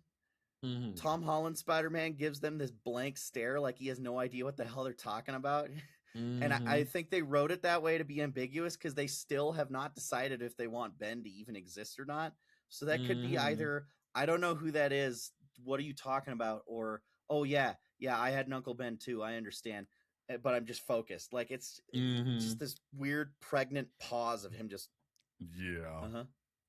So anyway, but I do getting love off of Toby that name, being that 3-letter name we're never gonna say again. But then like Toby's like, I'm sorry about May. I get what you're going through. Even though Rosemary Harris is still chugging, I understand you're in pain. And I'm like, come on, guys. Like it's frustrating because like I think I think the best way I can phrase it, I want to echo, like this is going to sound really crazy of me specifically saying this. I'm going to echo something Frank Miller said. And that sounds like insane for me. I know, right? Like Xavier and I have had talks, but I'm going to echo something Frank Miller said after he saw the movie. This is the most Steve Ditko Tom Holland has ever been. This is the most Steve Ditko Spider-Man movie we've had, period. I will put a big asterisk on that. I think we still have not quite mastered the lost art of writing Spider-Man taunt dialogue in fight scenes. Ooh. The closest we got was that stretch thing. That was the closest we got. Yeah, I think that's the closest we got this time. I think we're now back at about where Tobey Maguire's Spider-Man was, where he'll say like one thing kind of like that per movie, and then most of the time will be pretty serious. I want Spider-Man to be a little mean. The key word is a little, because if you make him too mean, he comes off as like a dick, and like the audience doesn't like him. But like, and I think this is what Andrew Garfield's Spider-Man kind of excelled at, is he should just kind of quip, damn it. He should have kind of a low opinion of you for being a supervillain, like you, because it goes along with his whole mentality of great power, great responsibility. You have this great power, and you could be doing so many great things with it. And you're out here robbing people or fighting people or breaking shit and being a nuisance or like, or trying to just genuinely kill people. And I think he should not respect you because of that, just a little bit. And so he should be talking to people in a way that implicates that. Is that I will give chat this. There was a couple Scorpion lines. Yeah, there was a couple Scorpion lines where I was like, yeah, you're trying. But like, that was more of a pun. But it was like, there wasn't extensive quips. And it was like, I need Spider-Man to like, don't be Deadpool, but don't be like Batman. I need you to balance the art. And I don't really even got there. I think for a long time, people misconstrued it as Spider-Man needs to be funny, and I don't think he needs to be funny. I don't think he needs to be jokey and comical. I think he just needs to have like a dry wit. He needs to be sarcastic. He needs to be saying things that are kind of a little bit derogatory towards the people he's fighting. But like oh, it doesn't need to be like laugh out loud that hilarious. Kind of shit. Yeah. Yeah. Oh, my weakness, small knives. Like he's making fun of that guy, right? Like, Yeah. or like when Andrew Garfield's teasing the guy for going out the window, like he's humiliating the bad guy a little bit. I think we just need a Exactly. little bit more Andrew Garfield energy, just a little bit more, and then we're set. Because otherwise, I think this is the most that Tom Holland has actually acted like Peter Parker in a movie, because he's not constantly deferring to an older Somebody male else. authority figure to ask what to do. Like he went to there's Banner no for science stuff, not for Yeah. like I need advice. It's I need technological advice, which I can understand that because that would be something like he could like if we weren't trying to work out that whole we need to have one Marvel or like a certain amount of Marvel characters per movie thing. Like that could have been Connors. Like that could have easily been Connors. Oh, yeah. That could have helped because that's been done before. So it's like we could have easily Dr. had Connors, that discussion. I've said this before in videos, is Dr. Connors and Dr. Banner are weirdly interchangeable. They have the Yes. exact same skill set, the exact same personality almost, and the exact same problem. And so for Spider-Man Yep. stories, you can use either or, and it would still work perfectly for whatever you need to do. That was one of the things I loved about the movie, though, is that like we got to see a more adult Spider-Man, and I think that was one of the things that it almost felt like this was like our coming of age Spider-Man for Tom at this point. You know, we were able to see him in his prime, basically being able to be a full Spider-Man, and he's just engulfed himself in that, and it was just that those beginning shots were beautiful for me. It that really montage was cool. exactly. It's like Yes. some of What the was his best name? world building we've had in an MCU movie in a long time, because it's nice to know the characters are doing things when you're not looking at them. They have And lives. shout out to the speculator market. Shout out to the speculator market. 'Cause all these fools were spending so much money. If you would have been eyeing key collectors, like a trending, I 10, gotta top get 20, the first appearance of Tarantula. bruh, it's been out of control. Like first appearance of Tarantula, first appearance of Hard Hat. I'm like, y'all are out of control out here, thinking this is gonna be like he's gonna have full on fight scenes with these people. And even shout out to Comic Tommy, he called it perfectly. He was like, this is gonna be just montage worthy. The These most shots you're is seeing probably in the trailer are that's it. like That's they what you had get. comic book accurate shots. Like Boomerang was cool for a moment, like Hard Hat, all that fun stuff. It was cool, but you're never gonna see those people again besides Scorpion. I'm gonna be real. I'm gonna keep it a whole omnibussy with you. My hopes for Scorpion is that he is just a recurring loser chud who shows up in all Like three Shocker movies in of the this PS4 trilogy. game. Like he just Yeah, happens to be that dude. He just shows up in each of these three movies in this trilogy, is kind of like sort of tangentially related to the plot, and gets beat up and then goes away until we see him again. I like the idea of just a recurring loser supervillain, and Scorpion is perfect for that. Yeah, That's excellent it's for very good. Spider-Man in like normal just startups, because one of the issues that I felt like I was going to have in this movie is that if they didn't give me that lived in Marvel world, because we are at that point now, I need to just make sure that these feel like comic book movies that I'm getting, to where it feels like it's a comic book story. You may not know why Punisher's there, but Punisher's there, you know? Like Yeah, I they have a enjoy that. history we didn't even get to see. Like there's Yep. something that happened, And with them. that was It Like, doesn't we've been matter missing for too. 5 years. There's stuff going down. Like I've thrown your ass in prison a couple of times. Like we've been down this road. Exactly, and they're hinting at something even bigger, to where it's like, do you remember? I can't remember if it was Manhattan or not, but like Staten whenever Island. Staten Island, there we go. Do you remember Staten Island? And like that's perfect because it gives you as the audience. It gives Budapest vibes where it's like Exactly. you It's hinted like at there's a something. whole Yeah. adventure that happened with those two characters, and we don't even need to see it. I hope we don't ever see it. I'm totally fine Mhm. just getting to let my Mhm. imagination roll and just imagine what that storyline was like, where something happened with where like Punisher and Spider-Man know each other. They already have a rapport going. This may be their second time meeting. This may be their 5th or 10th time meeting. Doesn't matter. Cape recognizes Cape. It's like you're picking up a random issue of the book and you're just opening it, and Punisher's there, and it's like, yeah, I've already bumped into Spider-Man so many times now. We've got this fucking rivalry going. Like I like that, you know. It was very well done. It doesn't hold your hand like you're watching your first Spider-Man movie, but it also right. it lets you feel like the characters just exist outside of what you're seeing. You're just popping in with them for this particular adventure. But Spider-Man's going to go do stuff after this, and he's doing stuff before this that I don't get to see. And that's fine. You know, I like that the Very characters much have so. lives. Even like MJ and Ned have Yes. lives now. They're not just Mhm. accessories to Peter. They're doing stuff.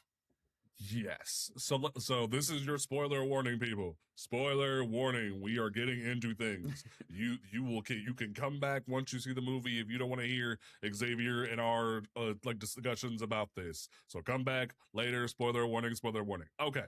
So I swear to God, if y'all don't quit trying to make Ned Leeds Genki Lee, I'm gonna bust somebody in the head because It's too late. you're telling He's been me him for 10 years, man. but they don't give him It's an over. app too, like the fucking like video It's game, bro. over. Like I'm so done, man. Like, This is It's here's over. the There is thing. no. When we get to I- Miles, he will not have Genki. He I can't hate now. how much I love this movie because I know how much they take from like the Miles Morales comic books. Like that is one of the reasons why to where like I was crying during the ending of this movie and it was like it's so good. It hits you in the feels. Everything's just so wonderful. But at the exact same time I'm like, you know, Miles' story's there though. You know, we could have had a Miles Morales. That would have been really cool too. We've seen Peter's story multiple times. Like I'm not complaining about this movie. Fantastic movie. But Miles though, I need my live action. I'm putting money on this now. I'm putting money on this now. What was it? He had a small role during Bendis's run, but then like Ahmed tried to give more emphasis to him. If Miles's best friend is Judge and not Genki, I'm gonna be throwing hands. Like genuinely, I even told Bendis this because I forgot to tell you. I met Bendis like 2 weeks ago, but like I even told Bendis I appreciated you putting that reference to Ned in your second run, and he was like, "Yeah, I did that on purpose because I was irritated." And I was like, "Yeah, this is some bullshit." Because genuinely, I like B-Rex, you probably like you haven't read it, but like there's this moment in Bendis' second Miles volume when Miles comes to the 616 and Genki is off trying to get information for Miles from Yeah, he needs from, to use that fake name. yeah, from Danica. Like you played the video game, so you know who Danica is because she's in the comics. And Danica goes, "What's your name?" And Genki goes, "Ned." And he goes, "You don't Ned. look like a Ned." It's freaking stupid. But like they gave him an app and he like I love this idea, this concept that even though Strange wiped them, they still remember the Washington Monument, they still remember their vacation, they still remember some of it, but all of that still inspired Ned to be like obsessed with Spider-Man, and there was that lingering and stuff like that. And I'm like, that's clever. That's dope. And I enjoy that. Yeah, I But like that. yeah. They didn't go into like the specifics of it super hardcore, but like I do like that they're trying to give us a picture of what exactly they do remember. Is like it's like all those adventures still happened, but Peter was just like erased from them. Yeah. And so they're like, oh yeah, Spider-Man's still Spider-Man's there. been in our lives like constantly for a couple years. Like he was all over us for a little while. Don't know why, because like, you know, every time he takes off his mask or they talk to Peter to get context for why things are happening, it's like that's just not there. That's just not there, yeah. It's entertaining to me because like I don't think Flash was in the whole movie except for that one picture of him. But the idea they think Flash is Spider-Man is hilarious to me. I was laughing so hard from the teacher is like and Flash being there. That's like a great meta reference to that fucking storyline that always gets used for everything, where Flash wears a Spider-Man costume and then gets kidnapped by a villain thinking he's the real Spider-Man. Because they use that for all of the cartoons. Every fucking one of them does like a send up of that. And like the chat's over here talking about Genki still, and it's like the thing about it too is I remember watching the Key Collector app the past few weeks, and there was speculation of like Ned Leeds' first appearance in the comic books of him becoming Hobgoblin, and I'm like, what I'd give for them to pull the trigger on that. Like yeah, MJ's cool with the truth being told to her. But when Ned hears the truth, he's pissed. And he becomes a villain.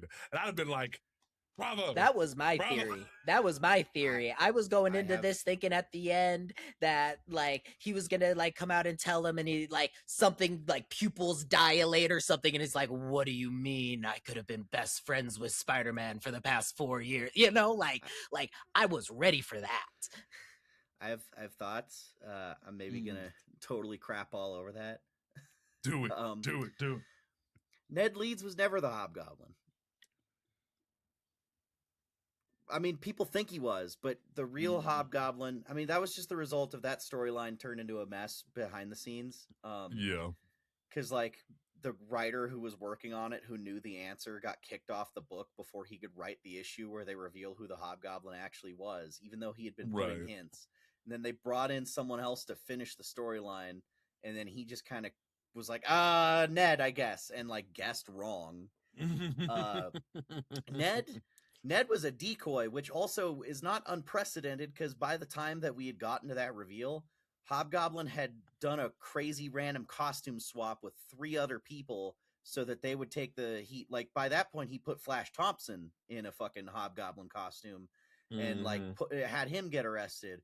Or he had this guy that he was testing out like the Goblin strength serum on, who he had him go do like a weapons test, and Spider-Man beat him. He like died in the fight because of an explosion.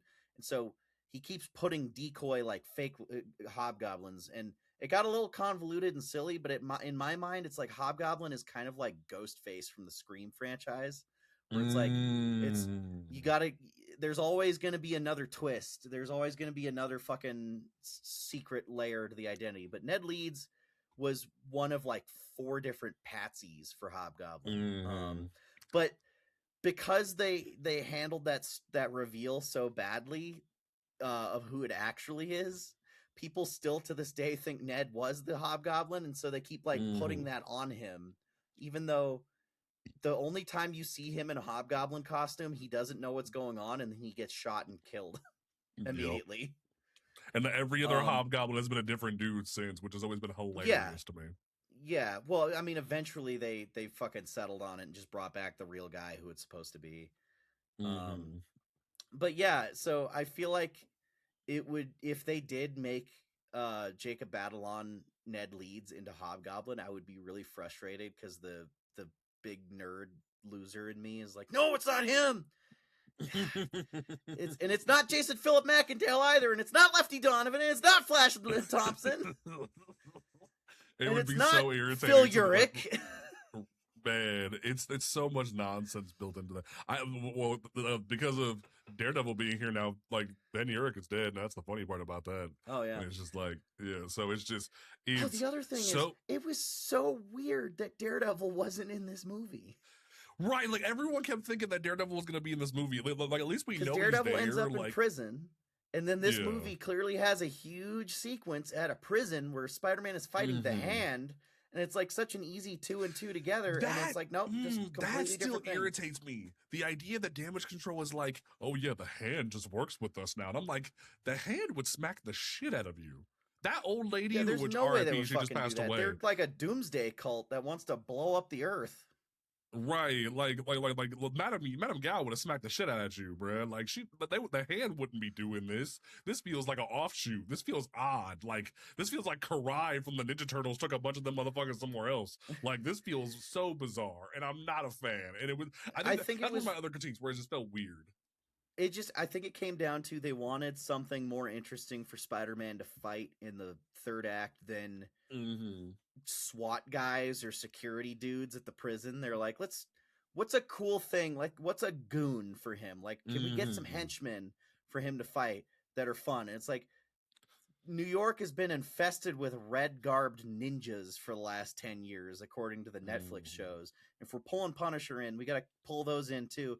Punisher even has already smoked some hand ninjas before. He shot them on that rooftop in the season 2 finale of Daredevil. So, like, I think they were just like, okay, if we're pulling from the Netflixy world, what's a cool, just like henchman that Spider-Man could fight a bunch of instead of one big villain? So we could have like a 1 versus many kung fu battle, because Destin Daniel Creighton loves his martial arts fights. Yeah, right. Like this was so well done too. Like And the fights the in this are incredible. Like this Yeah. movie dares to ask the bold question: what if an MCU Spider-Man movie had a good fight scene in it? And it was amazing. It was amazing. I'm still thinking about the Oh. fight scenes to this day. It's been days after, and I'm like, did Spider-Man really just flipped around some bullets like that? Like, you gotta I see think they Spidey showed be too Spidey. much in the trailers, though, because I think every Mhm. single cool thing that he does in the whole movie was in the trailers.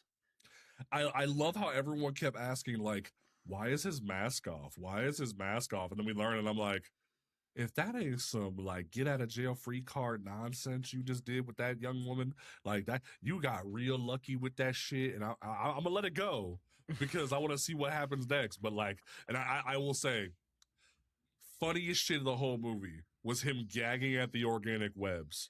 I will Yes. like, but like, like you damn could it, see did his those, mask stretch with his mouth like he's Yeah. gagging. but like, damn it, did those organic webs come in handy where he's just like, nah, I'm gonna throw you towards this spike, little ninja man, and then I'm gonna catch you, and that way you know I'm a bad bitch. And I'm like, yeah. Yeah, that was aura. That was like, okay, I could have killed you, and I didn't, and the only reason you're alive is because I'm fucking stellar at what I do. Like that was a great little moment. I'm glad that wasn't in the trailers, at least. I mean, God. Yeah. But like, that so big much of final that hand move where was in he the webs up trailer. everybody, like spinning around, doing like the Like, they web couldn't help cluster from the themselves. PS4 game. I- I'm like, that's like the climax of all of the action in the movie. Right. You shouldn't have showed that. We should have gotten to experience that as it was happening. But they showed that in like the first trailer. Yeah, they did. And it's just like, why would you make that move? And it's just like, I think I was a little worried about the organic webs. I was worried they were going to like overdo it or do something weird with it. I liked the references to Toby. Those were kind of fun. I think the one thing that I'm a little sad about them doing it is this was the first movie since like I think since Homecoming that gave me fun ideas like web grenades and stuff like that. Like, we're trying to do cool things now that he's on his own and has to rely on his own tech. And then they're just like, fucking organic webs. And I'm like, come on, man. Like, let me have some like young on his own bullshit for a little bit. Like, I know Tom Holland said in an interview where he was like, oh, I don't know why everyone likes Peter being down on his luck. And it's like, because it's better that way, where he actually thinks Well, yeah, for you're himself more of an and has to underdog struggle. if your life is shit, and you're Yeah. still the hero anyway. And And it's that's just what's like, inspiring about it. Yeah, but that's what made the knowing of the 4 years so much fun, because you got Yes. to think about all of the fun like things that Spider-Man would have been doing during that time. The covert stuff of him hiding on walls and listening to secret conversations, him using like the little special like nano spider tracking thing to be able to follow people and all of that other stuff, or just following people being under a car because he's Spider-Man and he's going from truck to truck, like all of that fun stuff felt like not missing from the movie, because I felt like I got that, but it was just kind of the stuff to where you could have extended it more. I could have, like you were saying, seeing the spider grenades, seeing him web up some people in different manners and stuff like that. Don't get me wrong, that end scene, phenomenal. I loved it. The way that they did that whole spider flip up and stuff like that, I loved it. But like, I got to kind of already see that with Peter B, so I'm excited to see what, our Peter A is going to come up with, I do think a problem I did have with Peter's whole situation is that they're like, okay, he's been Spider-Man full-time for 5 years. I think you still do need to explain his income a little bit, because it's like he has like this super high-end 3D printer fabricator thing working on parts of his suit. And I'm like, I mean, did he steal it from a dumpster? Did he build it himself? Also, how is he affording an apartment in New York? He's got this whole loft full of, gadgets for his like little crime apartment. Like, where's pizza time? Damn it! Like, explain where he's getting this money to pay from. for everything, and it's just like I would have accepted him selling photos to Jameson for the podcast in some kind of way. Yeah, like, right. He makes a couple few bucks here and there. Poll. You already had that established as like selling pictures of Spider-Man to the fucking Bugle Report thing that Jameson does, his stupid InfoWars show. Like, yeah, which that was kind of sad when old dude said he wasn't going to be in the movie. I was like, damn, son, like that'd have been such an easy way to grab it in and make it worthwhile. And it was just like, what? I've been really sad how like Jonah has never really been actually a character in any Spider-Man movies. he's more just there to be funny. Like, I wish he had a little bit more of a personality. And I mean, also, Right. if you're bringing in Scorpion, that was the perfect time, because Scorpion's whole deal is that Jameson made him a villain, because Jameson was going, like, Jonah was going way overboard with this whole I hate Spider-Man thing, to the point that he's actively making supervillains to go catch him, like the Spider Slayer robot, and then Scorpion. And Right. like that could have been the whole plot of the movie. But this is a big point I did want to make, is I think No Way Home is going to fuck us so bad in the long run, because you have tapped out every one of his villains all at once. He can't have Doc Ock now. He can't have Green Goblin now. Can't have Sandman. Can't have, I mean, even fucking Venom was in that movie. You brought in all the headliners, all the big guys, and put them all together at once, which is cool. But now Tom doesn't get his own Green Goblin. He got Toby's Green Goblin. Yeah, and like, He even doesn't when get he his own gets the Electro, black he got suit in Andrew's Secret Electro. War, yeah, like, even when we get the black suit in Secret Wars, it's gonna be like, didn't Peter One mention this? Like, that's the one thing that if he I feel encounters an Otto Octavius who is He's not gonna be like, turned into "Wait a Doc Ock minute." yet, he's like, hey, stay away from mechanical arms. I know what's going to happen now. Like, he's been Right. given too much foresight. He has And then it's just premonitions going to be now. weird, because then the characters are going to be comparing different adaptations of the villains in the movie. If they brought those guys in, he'd be like, you're different than the other Doc Ock I faced. Like, you just can't, we're just stuck. We can't do it now. All of his calling big it now. villains you can't use.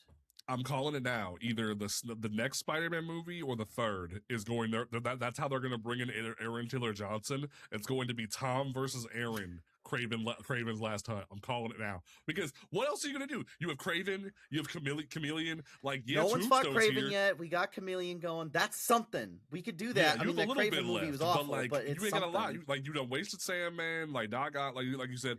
I think like Vulture has they been have- banished to the Morbius dimension. What the fuck are we gonna do? We don't have Vulture anymore. He's gone. He's been banished. Bro, He's that's in the gotta be so Sonyverse, wild. hanging That's out gotta with be Jared so- Leto. Bro, could you imagine, like, especially when Doctor Strange did that whole reset thing? Could you imagine how old girl feels? Like, where did my dad go? Like, that's Well, gonna I be a also- whole plot. I was writing a joke in one of my videos speculating about this. I was like, do you think Matt Gargan was sharing a prison cell with Adrian Toomes, and then he saw him teleport away to the Morbius dimension, and it changed him for life seeing that? Here he watched this old man he's known for like 10 years just dissipate into dust, just float away. There goes all of my There's a past light 10 and years just of gone. life. Bro, Because we've been sellies since fucking 2017, and then we were through the blip, everything happened, and we're still here, still in this prison, because Scorpion still didn't show up, and then Vulture's just gone. This guy I'm he just knew was sitting here just like- gone. Like, pour one out for Liz Allen. She has to live in a whole world where her dad is in another universe. Like, that's gotta be a whole thing. My that dad no one's ended up talked being a supervillain and then gets just dusted. Everybody else comes back from Thanos' snap, but where'd my Not dad him. go? Man, and Chad even said, no, don't you dare give us actual Craven. Heck, give us Craven's dad from that movie. Wait, so you want wasn't it? Who was it? Wasn't it fucking Russell Crowe. Yeah, wasn't it Russell Crowe? Do you want Yeah, Russell do you want- Crowe v Tom Russell Holland? Crowe would be Oh, God. Russell Crowe 20 years ago is better casting for Craven than Aaron Taylor Yes. Johnson now, if we're being I'm honest. just picturing Russell Crowe from Les Mis now, and that just isn't good. Oh God, that would be hilarious. But no, like I want to talk about DeWolf, because DeWolf was like a random grab that I didn't expect. I felt like, especially You know, because the director. I'm gonna also mentioned a throw in lot. some fanboy bitching about that. Is that one of Go the for it, main go for it. important things about Jean DeWolf's character? Like, a big setup for her character in the Peter David run of like Spectacular Spider-Man or whatever, was that she was the youngest woman to ever be promoted to police captain, and I think they cast a little bit too old for that, because she's supposed to be Right. like 30 at the most, because there's supposed to be like sort of like a will they won't they kind of tension between her and Spider-Man. where it was even implied that she had like had feelings for him after a while. Now Like it's she giving thought, like auntie she acted like he vibes. was a jackass. Like she talked to him like Yeah. he was a dick, but then she was like secretly like, I kind of wish I knew what he looked like. Like I kind of wish that we could like we could develop this into something. And so I think in order to turn her into a more typical cop character, they kind of threw that out. Yeah, they very but much it, went auntie vibes with it in the best way. Like it's almost like a yeah, surrogate Aunt May, but like not, yeah, where it's yeah, like you she know, cares and is checking like take some time off. Like worry about that headache, bro. Like I loved the moment where he had like a pseudo black suit moment with the mutation, and she's like, you do this again, I can't back you up, dog. Like it's gonna be a problem. And I'm like, damn. I loved the turn when he snapped out of it, and he's like, bro, is she okay? Like that's is how she she can okay? tell the Yeah, like human. Yeah, that was great. Mhm. Yeah, I love but that so I would have much. cast a lot younger for that role if I were gonna do like a more comic-y Jean DeWolf. But I mean, this is also her first like major adaptation in anything. Like she's Oh, you know, a glorified Easter egg in the Spectacular Spider-Man cartoon, and like right. she's in the Spider-Man 3 movie game a little bit. Yeah. And like she's in Marvel Superheroes Online, and that's like it. But like I'm surprised, especially because of how much Destin had talked about he referenced the video game. I'm surprised he didn't go for the low-hanging fruit and grab Yuri. I'm a little impressed he didn't do it. Cause like now that's kind of out the window, and I'm kind of like, all right, cool, whatever. But there's another Asian character that was in this movie for such a small moment, and I want to know how annoyed Xavier is. Xavier, how do you feel about your old flame Cindy Moon being in this movie? She was in Where, the when, banner what? in the banner scene in the classroom. Oh fuck, that's right. Oh, Yeah. God, I think I you know He that was so blacked quick. out. I just it just didn't register. I was like, I mean, I don't mind Cindy. I mean, my wife loves Cindy Moon. That's like But one of the few like comic, early like, Dan Slott Cindy Moon is like no, I mean the problematic early as stuff is like shit. weird and gross, but like I think Yeah. Cindy, if you just ignore all that, because I mean they didn't even keep Miles' origin from the comics because his origin is Right. stupid and convoluted. You know, when you Yeah. do adaptations of, because like he's from a different universe that had another Peter Parker for 150 issues and then died.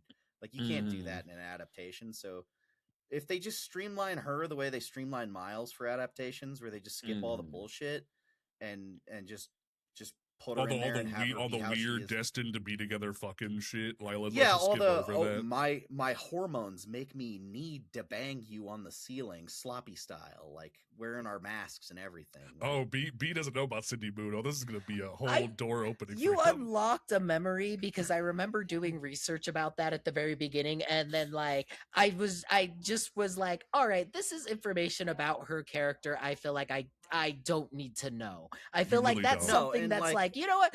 That's bedroom talk between people that I don't need to know about. Okay, like if my that's wife has your read thing, more Cindy, Cindy cool. Moon than I have, but I think I was talking to her and she's like, yeah, they kind of moved on past that and Oh, yeah. and have made her Thank God.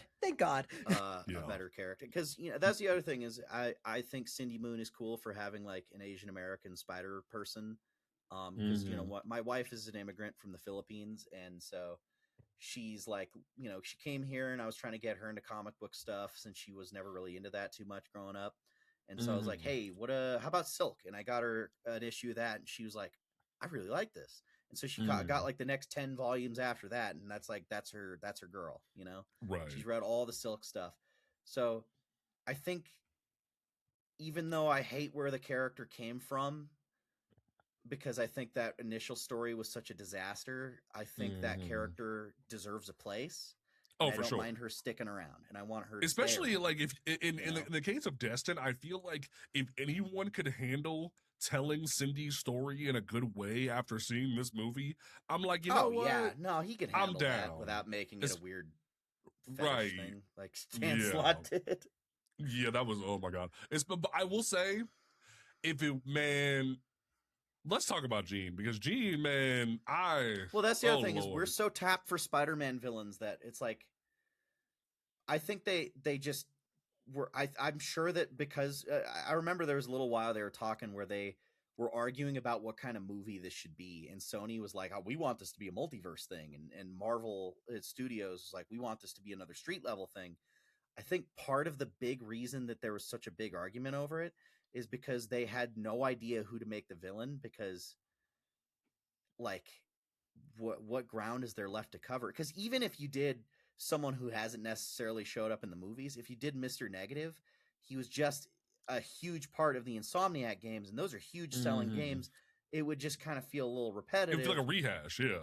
Yeah, and people would just be comparing it to him in the game. So I think Mr. Negative was probably like discussed based on the way Jean acts and the way her powers work. Right. Like that had to have come up. But I think Marvel and Sony are like racking their brains now. Like, who the fuck do we make the villain in Spider-Man movies from now on? Because we've written ourselves into such a corner with that. And I mean, I don't know. I wasn't expecting Jean to be the whole thing. I thought she would have like a part in it. And I was thinking like, oh, Tombstone's going to be the bad guy. Maybe exactly. I was thinking her. that. That would have been maybe Tombstone is using Jean as a weapon, right? Tombstone wants. There's a power vacuum now that Mayor Fisk is gone. There's all these different gangs coming into New York, like the Hand. Maybe the Hand are trying to settle an old score by breaking into the prison to kill Matt Murdock. And Tombstone is using this vulnerable but very powerful mutant girl that he found as a way to manipulate people so that he can get a leg up on the crime stuff in a way that like Fisk never could. Because he's like, you know, Fisk got taken down by superpowered people. I think I should be using them as a resource. That was the movie I had in my head based on the marketing. And I was so disappointed that Tombstone is in the movie for 2 seconds, like literally 2 seconds. Like you got one of the you literally got one of the most like the best actors you could have gotten. You got one of the most like goated people in Marvin Jones the third to pull up. Like he looks like him in real life. Like that's him. You found not only that, he was literally like freaking in Black Lightning as one of the most dastardly motherfuckers you could ever have. He's already played a character like that. He is so iconic in Black Lightning. That is, like, he is one of the he's biggest already people. Tombstone. He's Tombstone in Spider-Verse. Yeah, he's Tombstone in Spider-Verse too. So it's like you had the ultimate way to do this. And like, don't get me wrong, was like you pulling into your bag and pulling out Bill Metzger kind of cool from like a deep X-Men lore cut kind of cool? Sure, but like. We're not gonna see Metzger again, if at all. Probably, like they said, oh, Metzger's on the run, and I'm like, Mr. Milchick. Is anyone really gonna care about Metzger? Like, let's really talk about. Like, not only did you race change him, but I know a single person that's like really diehard. That's like, I want to be a Bill Metzger fan. Like, no one's gonna care in like 5 minutes. Yeah, like that. Been and I mean, he's not even really the villain until like the third act. Like the antagonist is still Jean, basically. Yeah, even if she's not necessarily a bad person, she's the antagonist. I do have to say, Sadie Sink's like characterization of Jean really got me moved on to her. I will give her that. Like there were certain times when she was acting it up that like I could see Jean through the character, which was great, but it disappoints me because I love her character so much that there needs to be a like breaking point for her, and I feel like in the story her figuring out her sister's dead was a really good breaking point, but I feel like you got to really hit the gut with that one, and we didn't really get that until Aunt May's speech is when it toned her down, and that's the part that really disappoints me because this is supposed to be someone who's truly broken, someone who's like been through worse stuff than what Spider-Man's been through right now, you know?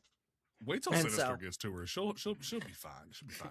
But I could say that when I was looking at her, I was like, I really want to see her do a bunch of X-Men storylines. Like I want to see, I mean, God forbid, fucking a third Dark Phoenix adaptation. But see, and I'm glad you said that. Because I will say this: the one thing that I was very appreciative of was it could have easily been so easy to be like, Jean is always just gonna be this like mental hopper for the rest of her life. But I love that we expanded on her powers A, without Charles, because we're tired of Charles being the thing that blocks off her damn mind.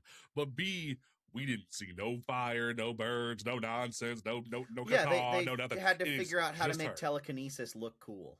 You know? Yes. And I Like that love I they admit did it, they that. did. It shows that she's Effect. powerful. Yeah, that And or the light spectrum bending when she Yeah. gets people. It kind of looked like the effect for Invisible Woman's force fields in First Steps. Yeah. yep. That was I a cool love look. that. I was glad that they built up to her proper like telekinesis powers and making her like a big threat for the third act. I definitely want to see her be Jean in stuff. And you know, my sister is named after, you know, the Phoenix, right? In Marvel. I'm named after Professor X. So obviously I'm very Nice. partial to X-Men stuff. So when I see that in a Spider-Man movie, I'm like, okay, that's cool. But to a degree, I have to wonder, like, did they land on this as the best possible thing to tell this Peter Parker story? Or Right. was this something mandated from on high, from above? Like, hey, we got to start setting up our new X-Men cast because that's our next thing. That's our next project for the MCU is setting up our X-Men. Right. So you got to figure out how to make an X-Men character the biggest thing in this movie. Yeah, and like I think that's the thing I'm worried about is that like they hinted at her going to Westchester. I thought that was kind of cute. Yeah, but I'm also going like northern New York. Yeah, but I'm also like, you have another movie coming out in less than 6 months with a bunch of X-Men in it. How like obviously they're going to all new, all different Marvel this after Secret Wars and just be like, all right, this is canon, you're over here, yada yada. But I'm like, is anyone going to remember Secret Wars? Because if they don't, or if they do, rather, I think that's gonna why be Famke Jensen's Jean Grey is not in that story. Ooh. I think they want to keep her either she died off screen or she's dead from this or she's not around so that it's not doing too much harm with to we Sadie. have two Jean Greys. Because then we won't have two Jean Greys in 1 year. But I mean, the So whole does that reason that mean the X-Men... Jean's never going to have Scott? Is that what we're saying? I don't know. I mean, the whole reason that we're doing the... And I think this is supposed to be like a farewell tour for the X-Men, the 2000s X-Men. But I think the whole reason that they're here and they're getting kind of preferential treatment over like the later X-Men cast with like McAvoy and, you know, Sophie Turner is because Kevin Feige produced that first X-Men movie. That was like his big thing, his first comic book thing. And I mean, he was the guy who's smuggling comic books onto the set to hand out to the cast because the director was an asshole who didn't want anyone reading comic books. So I think he has a big personal attachment and an affinity nostalgia. For that cast in particular. I think in a way he might look at that X-Men and think of it as, this is my X-Men from back in the day. Before the MCU, before I moved on to all these other things, I did this X-Men with Patrick Stewart, Ian McKellen, James Marsden. I think he's going to have like such strong feelings towards that version of them that's why he's bringing them in. Like he didn't bring in Jennifer Lawrence as Mystique. He brought in his Mystique, Rebecca Romijn, from his movie. Yeah. I think that's what's going on, is just like him trying to do this big like tribute / you know, putting it all to rest of the X-Men. Because I mean, every time they've tried to do like an ending for that X-Men, he wasn't involved, you know? I think this is him trying to be like, I can do an ending for my X-Men that I worked on in a way that I'm happy with before we go, I do another one. Yeah, because like Deadpool and Wolverine obviously had Disney bet my money to a certain extent, but like, and like it had the little farewell thing in the credits, but like Feige didn't have a hand in that. So this is him saying, "This is my farewell, bitch." Like to make a relevance. Like this is like how Brock Lesnar tried to peace out at WrestleMania, but then WWE was like, "No, do it again." Do it again, bitch. And then he just did it again for SummerSlam. So it's like, it's that kind of reference. But it's like, I'm okay with this, but I'm also like, are we going to have another situation where Havoc comes first? Is that what we're doing now? Because like, that's my fear, is that we're not going to have a full good set. The Fox X-Men got so many things wrong for so long. It would be really nice to, you know, swing the other way with a lot of these things.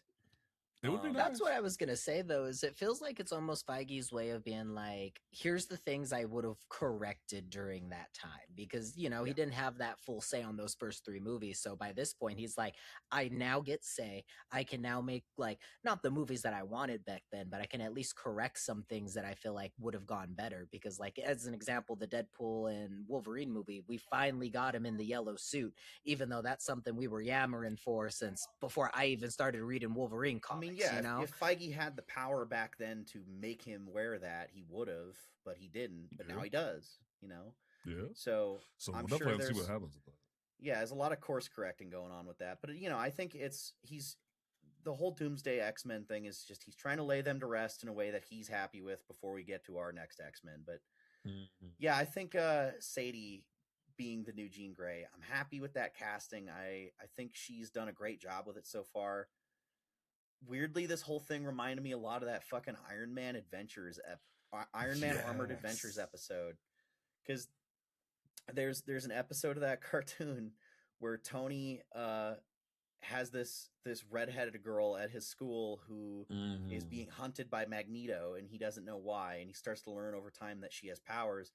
And at the end of the episode, she says what her real name was. She gave a fake name. I think she said her name was Annie Claremont. But at the end of the That's episode, cute. she says, "My real name is Jean Grey," and it's like, "Oh, okay, you're going to go do that now." It was like, I feel like that might have been one of the inspirations for them doing their backdoor pilot for her and her X-Men in Spider-Man. Yeah, so But we'll I mean, definitely have to see. also, it's a great way to generate buzz for that cast. Oh, for 'cause sure. This movie's doing so much money now. It's like now people are going to want to go see what's going on with her. So, like, you've already it kind of definitely caught people's interest for your new X-Men. for sure, because like I think what I loved about that was the idea that I don't think Peter and Jean Grey have shared a moment on like any comic panel together since Civil War II, when that was time to splice Jean. Yeah, Like them those two two have never characters had have never had anything to say to each other. so but like now this is definitely a permanently reach. because of this movie, they're gonna have to always kind of wink and nod at each other now, like they're Right. friends. We're gonna have to retcon them knowing each other. Yeah, and it's giving like Miss Marvel vibes, and someone even in the chat mentioned like, "Hey, where's Miss Marvel and all this?" And I'm like, you know what? That'd be something I would like to know. I would be like, you know what?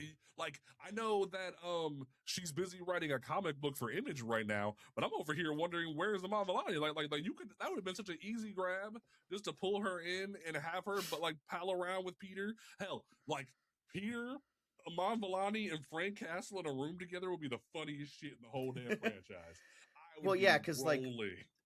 that, the Punisher would just be like, "Oh, these fucking goddamn kids!" Like they're just sitting they here would be nerding out about fighting. shit. It Talking about kills me nerd too, especially because she's the one where they're like introducing the X gene when it comes down to the whole MCU. So it almost feels like she should kind of be there for this movie for that introduction. I don't like the Right. whole aspect about how they're trying Well, I mean, doing that switch up there and everything, but it's still like, There's- if you guys are going to stick with it with the MCU. it's Right. the way that they did that. They introduced that whole concept is messy because I feel like Yeah. they maybe regretted it instantly because it was not received well. So I feel like maybe they're gonna ease up and not say that Miss Marvel's a mutant anymore, and just be like, okay, And well, she's off.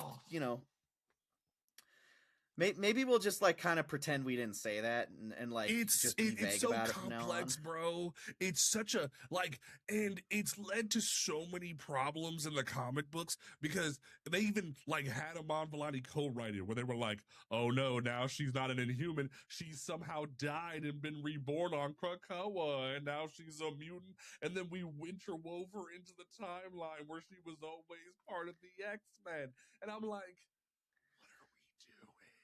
And it's just like, we've done so much damage to this character where she was fun, she was unique, she stood out. Like, yeah, y'all don't really fuck with Inhumans no more. But you could have just said she was enhanced. You could have said she was never an Inhuman. That was a gimmick or some shit. You could have wrote it to someone else. But now she's intrinsically tied to the X-Men, or now she's been in like X-Men team books.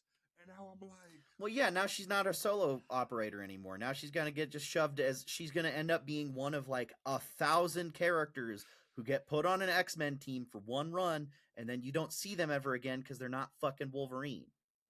Yeah, and that's why I'm really worried about her in future projects, because it's like, now Yeah, unless right? there's a movie, you ain't never gonna see that poor girl ever again. And I'm like, what have we done here? Exactly. I So saw you pointing to the moon star. yeah, and it's like, yeah, well, and yeah, Moonstar got a book. I'm like, damn, Danny got a book. That's crazy. And it's just like, we'll see what happens. But it's just like that definitely worries me. And I'm like, I will say one of my favorite moments of the whole damn movie is freaking Yelena being in this movie and just like just having so much fun. I'm like, damn it, girl, you're always I so was charismatic. expecting a naked Black Widow hot tub scene in the Spider-Man movie, but I just have to I say, would- I love that he kept the mask on. I Yeah. love I that he love kept the mask that. on That for was the so like. perfect. That was excellent. And then him being in that scene, I swear they filmed it like 30 different times with like 20 different masks to make sure they could CGI it perfectly, because his mask looked phenomenal. It's that like when you see it in the comics of him having like the mask on for some random reason because of his secret identity, it felt like that. It just felt so out It of was so pocket, good. out of place, that it felt perfectly placed in the movie. It was so well done, and like I No, yeah, love I mean- her like taking little jabs at him, be like, "I can see your belly button." Like she's trying to like get him out of his shell, because he's been on his own for the past like 5 years, and he hasn't had any friends. And then when he calls her later, and she's still at her office, which is hilarious, and he's like, "Oh, the lonely boy got friends." I'm like, she understands. love Sad, she her. calls The him the best sad way. man. The sad man, man. yep. She does It so was- good with her character too. From Black Widow Mm. to this, like I have fallen in love with her character, and I'm like, where's her one shots? Where's yeah. her I mean, where's her It's 'cause like she's- series that we like, need to be getting of you her? say that, B, but they tried. They released a White Widow like mini series right when what was it, right after Black Widow came out, or right after like freaking Thunderbolts came out, and nobody bought it because Marvel didn't promote it. They didn't do anything to put it like outside of normal Marvel spaces. That's shocking. And it's like, because it was a straight up just like a White Widow comic book. It looked so well done. It was trying to put Yelena, because it was advertised as Yelena Belova Returns. Like they did a whole thing with it. They were trying to make it the new hot thing, and like I was down for it. It was well written. It was a good vibe. And it was a whole way to try to reintroduce Who her wrote to the that Marvel one? universe. And it was just like you had Sarah Gailey writing it. It was well done. It came out a while back. It was a 4-issue mini, and like they didn't promote it. It was 3 years ago, so it's like they had the ability to make her be more of an attraction in the comic books, and they just didn't. And it was just like, why? And she's so successful for them, and they don't do anything with her now, and it's like, why? So that's How did they my just leave concern money with on the that. table? Because like promotion's at least a good like half of the game when it comes down to getting your stuff out there. There's a reason why like Spider-Man's so big, and it's because you promote the shit out of Spider-Man. I see Spider-Man stuff 24/7, which don't get me wrong, I love me my Spidey, but like, you know, if you guys put this much effort into promoting maybe like Kang a little bit better, like I'm pretty sure things would have turned out a little bit differently in some scenarios. Well, other than that whole, he might have beat his girlfriend. But Besides for don't that talk about scenario. Well, yeah, we don't talk about that. But like in general, it's just like they've tried to do things, but then Hey, do you they think, don't do more with it. Like she even had a Peach Momoko cover for issue 2, and it's like, you know how feral people would have went for a Peach Momoko cover if you would have promoted that shit. I'm going feral over here already. What? Hey, you guys I think can't that believe I action missed figures this. with Jonathan Majors likeness will be worth anything in 20 years? Maybe. Hidden. It will be that like speculative market, or one person's gonna be like, I need like 20 of these on my wall because he was Kang this like, one do you think time. like having a Jonathan Majors Kang and He Who Remains action figure? Well, you think that'll be worth something in like a decade or two? You might be able to pawn it off on Ben Shapiro at some point. Bro, he's doing like another action movie for The Wire, and I'm just like, this is. I'm just wondering if that is in the same vein as like when something's controversial, it suddenly becomes like more valuable. Like Sometimes, yeah, like the X-Men Gold from a few years ago was still like worth like $50. Any Marvel comic or DC comic where you can see a superhero's uncensored penis, like that Batman book where his dick is out. Hey B, do you want to read a comic book where you see Batman's junk? I mean, I don't want to, but now you've like spiked my interest, so I Okay, kind of so, And okay, have also, so, to. like, Spider-Man okay. Reign has Spider-Man's dick in issue 1. So. Yes, so like but you don't know about this. So like there was an incident right when they canceled Vertigo for the first time, and they redid Vertigo, kind of like how like Marvel has Red Band now. They tried to create DC Black Label. That's a thing that still goes on now, is DC Black Label. They're meant to be like adult miniseries and stuff like that. They created a new Batman series that was supposed to be all cutting edge and adult and shit like that. But Like a the Marvel Max thing. Basically, yeah. And it was like the only thing that was adult about it was that it was going to have Batman's dick featured in the first issue. And it was called Batman Damned. And it caused so much of a hubbub that they made Jim Lee go out on Jimmy Kimmel as almost like a humiliation ritual and talk about Batman Damned. And it was the They pulled the book craziest like within a day too. Like it was Yes. not up for long before they started taking it off shelves. Like, no, we're gonna put out a new version where that's covered in shadow. Yeah.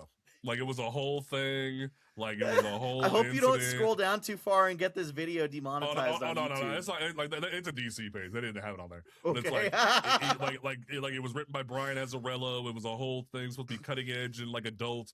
And they straight up made Jim Lee go on Jimmy Kimmel as almost like a humiliation ritual, and it was insane. Ooh, okay. I'm gonna get my hands on this one and have to read it at some point. Oh, it's on DC Infinite. You can go read. It's Oh, probably even edited, better. But like it's probably edited, but like there's a shot where like he comes out of like the Batcave like water, and like he's all naked, and like you like the shadow, like you obviously see dong, and like they edited it out in like the trade and the digital release, and so like if you can find Batman Damn #1, it's like a magazine edition, like you can see Batman's dong. And it's a whole thing. I think enough people probably reposted it if you just looked up Batman. Oh, you know, you can probably Batman's find it. dick on I won't put Google. it here, but like it's a whole thing that you can find pretty easily. Hey, listen, But, I've been like, on the internet long enough. I'm gonna find way more than just that.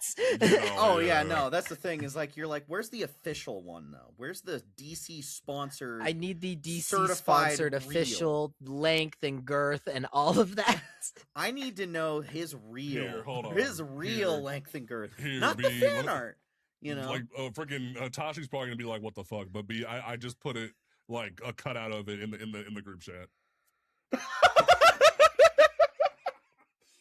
Like it's so blatant. Like y'all went out of your I way love to- that with it. It has negative, affirmative bullshit. Just that lined up with it. it's- Absolutely brilliant. Like, Oh, man. and granted, Brian Azzarello is already a very controversial like writer to begin with. Like,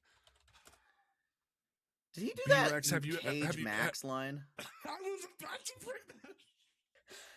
I've been B-Rex, seeing them on my shelf. I have not touched them yet because you scarred me have from you the ever last heard- Max.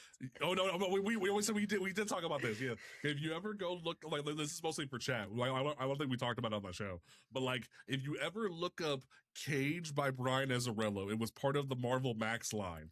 It is the most offensively bad black comic book ever in the history of black comics. Like they had strippers looking like black Sambo women out at the club, Well, and 'cause like Richard it was Corbin so bad. they had Richard Corbin as the artist, and I'm not gonna say he's a bad artist because he's good at drawing like weird monsters and horror comics, but when he has to draw regular people, they look so fucked up. Because he also drew a Hulk comic. Like I remember once, and the Hulk and Bruce Banner looked so scary in that book. Mhm. Before he even turned into the Hulk, he looked freaky. And it's just Yeah. like he can't draw like regular normal human beings without them very odd. looking terrifying. I don't think that the art in that book was intended to be offensive. I think that it was just Yeah. a really bad match with that script. Because like Mhm. it added, the script is awful, right? And it Yeah. made that so much worse because you put that artist on there, and all the characters look so. Yeah, it looks Mhm. bad. It looks bad. It's very odd. So, thoughts on Banner?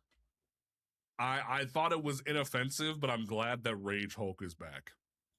Oh That yeah. was the thing that I know, like, as the fan base, everybody was clamoring for getting, like, Rage Hulk back. And I think the Mhm. way I that mean, they, well, because they haven't done anything interesting with Smart Hulk. He's yep. Yeah, very but the most he did was bland. with She-Hulk, and that was cool, like helping her train and whatnot.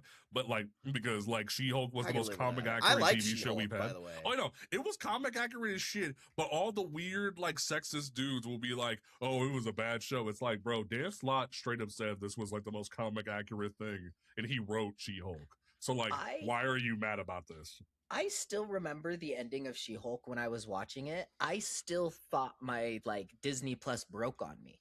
Like that is how good they did that. I sat there for a moment. I was like, "Hold up, wait a sec." I'm grabbing my remote real quickly, and then she just comes busting out of the screen, and I'm like, "Hold up, they're doing this now?" Mhm. And like, Oh, you know, I it was loved fun. that. The TV show got me onto Stephanie Phillips's She-Hulk and everything. I'm now Mhm. like a She-Hulk. Like I'm not gonna say stan at this point because I'm still new, but like I'm getting up there in that It fan made base. you I'm like, I invested, which need is what a her. TV show is supposed to Exactly. do. Yeah. Yeah, no, So they it's did just it. like It was I'm funny. wondering where she is right now because like her cousin's Yeah, back I'm in like, jail. every Yeah. time they talk Mhm. about Doomsday or Secret Wars, I'm like, and then She-Hulk, Right, and then but like Tatiana yeah, Maslany is there doing, and yeah, then it, Jennifer it blows my Walters mind. says, and then it's nothing, never Especially when anything, like never. Thor, that even goes back to what we were talking about with the blade and the Monica Rambeau and all that shit. I'm sitting here like Thor is in the trailer for Doomsday saying that he doesn't have a squad that's strong enough for any of these motherfuckers. Yeah, he's got all these But fucking new Avengers doofuses that are all just Captain yeah, America clones. like white I'm people like, with you have a guns, and I'm like, Hulk. You have right, two of them. You got two you have Hulks. you have two Hulks, you have two Captain Marvels, you have all these people that can whoop Doom's ass, and it's like, I no, would just like to well, point out they got three Hulks actually after that She-Hulk movie. They threw in his son in Yeah. that too, so we oh, got yeah, they got three Hulks Scar. going Well, on. We have four because we could get the racist president involved. We have Yep. four. We have four Hulks. We have two Captain Marvels. Like, there's all these people that we have. Like, that they could bring back Wanda if they hadn't treated freaking her poorly. It's like you have all these actors that you've burned by treating them poorly or not doing enough with them. And like even Tiana I Paris would was love to San see Harrison Diego. Ford do a fucking sequel as the Red Hulk. Like, there's no Ugh. way. That's Oh yeah, never he's coming back. deteriorating. There's no way. But it's like, Well, no, but like, also even he just doesn't care. Like Oh this, yeah, he I'm doesn't give a surprised shit. he did the movie to begin with. He doesn't give a shit about Right, this like he stuff. was already so old, and it's like even at like the premiere, he looked a little like he didn't care anymore and didn't want to be there, or his Well, mind I mean, wasn't he there. hasn't cared about nerd shit like this for like 40 years. Like, Oh, you know, so he it just checked it out bothers me. around like Star Wars 2. Yeah, it's very odd what they did with that. I didn't fully understand it, but it's like you have all these different characters. Like Tiana Paris was at San Diego Comic Con being like someone asked her, "Are you excited to fight Doctor Doom?" And she's like, Who? What? yeah, it's like sure, and it's like she basically is telling you that she's about to be sidelined. And there was a leak that came out from an insider where he basically said that yeah, she's gonna be sick in the X-Men universe during the movie. We're not gonna see her much, and I'm like, Is it you going to be literally like have that? You're in the wrong universe sickness from the Spider-Verse movies? Are they going to bring basically that in? yeah, and it's gonna be stupid. And I'm sitting here like you have one of the strongest characters in the Marvel universe, Monica Rambeau, and you said nah, I'm good, G. Like Well, then it makes me that so starts to upset. paint a That makes me picture again. That's starting to so paint a picture. disappointed because they got me so hyped off of that off WandaVision. Like the way that they Mhm. gave her powers, the way that they like shot her into another universe and they were like, "Oh, the X-Men are here." Like they had me so hyped for that and thinking that like I'm going to see Monica Rambeau teaming up with the X-Men, doing some stuff in like Doom's universe maybe or in a separate universe and like all of that fun jazz. And then just to get this disappointing news of like, oh, we're just going to sideline a character that we introduced that's Captain Marvel's level of power. And it's like, She literally was thanks. Captain Marvel. That's the crazy part. She was the first female Captain Marvel, and it was just like, oh my god. But back to Banner. Yeah, but I think Banner was fun, but I feel like if we don't see Banner in Doomsday, people are going to be asking questions. I think it was like you said before, Xavier. can It we was just- cool. can we Oh, just go give Banner like Ruffalo Hulk his own movie finally? Like, have we Please, resolved all the stuff that's wrong please. with that? Well, that's funny because Destin, like Destin said, or like it was the Ruffalo or Destin said at the premiere that like they've been pitching a Banner movie, and I'm Well, like, he also Ruffalo went on like a talk show and he was doing a bit where he said, I have a punch card, and he holds up a punch card and he says, if I get 10 appearances in other Marvel movies, they'll give me my own solo movie. And he held that up and said, I'm at 10 now. And it's like, Come on, oh, well, guys, if he's can I doing get that, his movie now? if he's doing that Like- joke, is it like, are you gonna go cash that in? Huh? Is that why you're saying that? Like, is that Like, I'm just like, can we how- look how forward to long- that? like I want to like, know if we I can see- look forward to that. right, and like we see how gray Ruffalo is getting now. Yeah. At what point are we going to be like, maybe we need to do Immortal Hulk and say Banner dies and bring back a new Banner before we get like a good like Hulk movie? Like, we've been using Hulk as this like There's fun no thing way in all these movies. The MCU would and I'm ever just- adapt Immortal Hulk as a storyline. They would I could never touch dream. that material because that book I is so could dream. anti-corporate and so Yeah. like talks a lot about climate change and is like so political. And Disney is not going to touch Yeah. that with a 2,000-foot pole. They don't want to touch that at all. Reed Richards can't even touch that shit. It's out here, and it's just like I wish I could dream, but it makes me sad. And it's like it would be dope to see that finally be a thing. But overall, I think Banner was a cool grab. But like Xavier said, that could have just been Connors. They could have just been Frank. If you and had the Connors, lizard that's for it. that same scene, it wouldn't have changed the movie. Right. I will say though, I'm kind of side eyeing the whole Peter invented inhibitors, and I'm like, didn't Wanda have an inhibitor? The fuck? Did Like, one didn't they, have like, one? maybe they're like, during, well, like 'cause during he Civil came up with War, the they put an universal inhibitor on Wanda. ones. That's right. You know? They did. They had the little like bracelet thing on her, didn't they?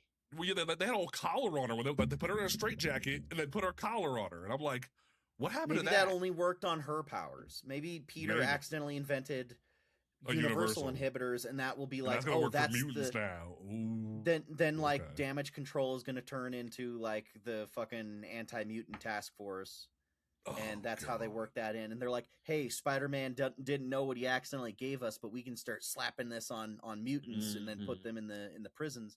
That'll set up your like first X-Men storyline. So I think maybe that would Storyline wise, I love that idea that Spider-Man ended up being the Foley for that one because it's almost Spider like when we see it in the future now, it's almost going to be Peter trying to like correct his actions for not. Well, now thinking far enough if ahead. you've given Peter Parker something to be monumentally guilty about, you've got yourself a recipe for good Spider-Man stories. Yeah, so we'll have to see how that plays out. Now, before we give our ratings, let us talk about that end credit scene. And someone even brought it up in the chat. So Black suit, I get. teleport, incursion, I- Secret Wars. I'm thinking Secret Wars, like he got pulled in and plopped down on Doom's stupid battle world. On Battle World, that he's yeah. building. Because they're That's doing gonna be Hickman fun. Secret Wars, right? Where Doom makes his Yeah, own they're battle doing Hickman world out Secret of Wars, yeah. whatever. So Yeah. probably Spider-Man gets scooped up into that because he just wants to play with superheroes like action figures on his planet. Is what I'm assuming, or if they want to take inspiration from like classic Secret Wars, where Peter is investigating a disturbance and then just kind of gets caught up in it. Right, I think it's gonna be both. I think they're gonna do both, and it's gonna be like they're gonna give you symbiote. That way they can sell toys and do that whole jargon, and they're gonna be like, oh, Peter 1 had this, and it's gonna be like a whole thing. But like this will probably be the time we finally get comic accurate Venom suit. That way they can milk the toy sales. Yeah, That's what I think is gonna have happen. it'll be a black costume with a big white logo on the chest. But just to piss me off specifically, because God hates me, the top legs of that spider logo are going to go up and over his shoulders, and the other three are going to go under. Just He's so gonna be getting I'm hugged mad. by that spider. It's gonna be like the It's Iron gonna look- Spider suit. He's going to like, get just that like that. fucking that white bra strap of the legs, and I'm gonna look at it and go, "You're so close, You're so close." Oh god! Could you Oh, imagine man. too? Or like they'll do what the Insomniac Spider-Man game did and make it all weird and like stretched out and shit, and it's gonna be like, well, that happened. It's gonna be real weird. But like, I don't know. Or like they'll do like what they did during the 2000s, where like they like had to go over his shoulders weirdly, like almost like a shoulder pad. Like they're gonna do something different to make it stand out. I That way, just it's want to not like comic see if I accurate, but can it will be. create. I want to see if I can create like a viral image to just like poison the well of bad Venom adaptations that just says the symbiote is not evil and it doesn't make people evil, and see if it circulates enough that Destin Daniel Creighton will see it and go, "Oh, that's an interesting idea. That would maybe Someone's in the help chat. The differentiate." moment Xavier gets over adaptations being 1-to-1 to comics is the moment we'll find peace. Hey, I don't need them to be 1-to-1. I just want the characters' personalities and their costumes. That's it. Like, Yeah. I can get over a billion changes. I just want them to act like themselves because I like them. I like their personality. I like the way they're written. If you write them Right. completely differently and change their whole personality, then it's not even the same character anymore. And I would just like them to be wearing their same fucking costume because I like the costume to begin with. I would prefer them wearing that instead of something that I think is trying to assert itself as superior by being like a big redesign. Like, oh, that old thing is bad. Here's our new version that's better. It has a vest and straps and buckles, and it looks like he's It's in going the to US specifically be military. this version just to annoy Xavier. Oh It's yeah, because that's the specifically one I going hate to the be that. most. Because that one looks the worst. It's like specifically shoulder pads. That way it just drives him bonkers. Why does it look like it's a beetle trying to get wings? That's confusing me Right? there. Yeah, you know. Just to drive But you nuts. It'll specifically I be just that. want I want one Venom adaptation where they go, okay, what if the symbiote is not makes you evil goo? Because that's what What they if always it's do, and that's not, not I what it want is. to eat people? Like, let's not do What that. if we stop doing the 90s cartoon over and over and over and over and did I the would love comic that. just once? Because- just one adaptation of it that tries to be like the comic. That's all I just ask. want It to would be make sure I'm nice. getting my symbiote stuff right. The original stuff from the comics, it just enhances his powers more, doesn't it? It It makes doesn't him even more of really like do an that. agile It makes Spider-Man. infinite web fluid, but that's it. It Okay, makes okay. infinite web fluid, which I mean now that's redundant if he has the organic web shooters. Right. But like for the 90s cartoon, they added the wrinkle that it makes him considerably stronger, but it also makes him aggressive and starts affecting his personality. And then every Venom adaptation after that thought we should copy that. But originally it was doing this thing where I like that the symbiote is kind of this really simple organism that just kind of has this like monkey see monkey do thing where it sees you do something and it's like, oh, I'll help them do that. So it sees Peter like fighting crime and is like, oh, I'll help him keep fighting crime, so I'll take over his body while he's asleep and go fight crime using him as like a meat puppet. And so he keeps waking up every morning like totally exhausted and covered in bruises, and it's like, I feel like I've been fighting crime for the last 9 hours that I've been asleep, and I'm exhausted. Like I feel like I didn't sleep.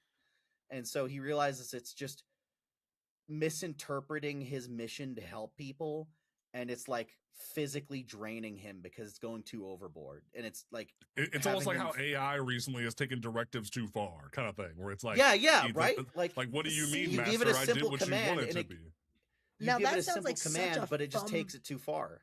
Exactly. That sounds like such a fun premise, especially for today's like interpretation for things, because like JP did, it's AI right there. You can already even do connected it to a current political Exactly. issue. And then even on to that point, it comes to the point of like the eagerness of what people want to do to help people, which I think is another great like Spider-Man story to hit on, because It's like the great sometimes power you got comes great responsibility. You can't take it too far. Exactly. Love that. So I want to see them try that just once. And I think the most important thing about Venom's character is that Eddie Brock is completely liable for everything he did and said while he was Venom. And I hate that they keep taking that away from him and going, oh, well, the suit just makes you evil. Like, That's not You're how that not works. on the hook It for takes anything you the did. morality out of Eddie Brock's character Yeah, by it- that it- point. you- Because it tries to totally humanize take him him off the instead. It's trying to hook. make him an anti-hero. It's trying to red hood it too much. Well, no, I want him to be an anti-hero, but I also want him, I think, to be an anti-hero, he needs to do bad things and then learn maybe I should take it back. Like, I want him to be a flawed character, because the Right. new Venom movies make Eddie just like a helpless, like, non-participant. Like, he is just there to give the symbiote the ability to stand upright. It does everything. I like the idea of the symbiote sees that he is mad about the way his life is right now, and it's also mad at Peter Parker, and they form this toxic relationship where they're going after him just as a sort of way to shirk their responsibility for the fact that both of them fucked up their lives. And I want Eddie Brock to be the complicated character that he is in the books, because that's the thing, is the reason I get mad at Venom adaptations is they take Venom, who's like my favorite, like I like him more than Spider-Man, and they make him a simpler character or a less morally complex character or even a more generic character for the sake of simplicity.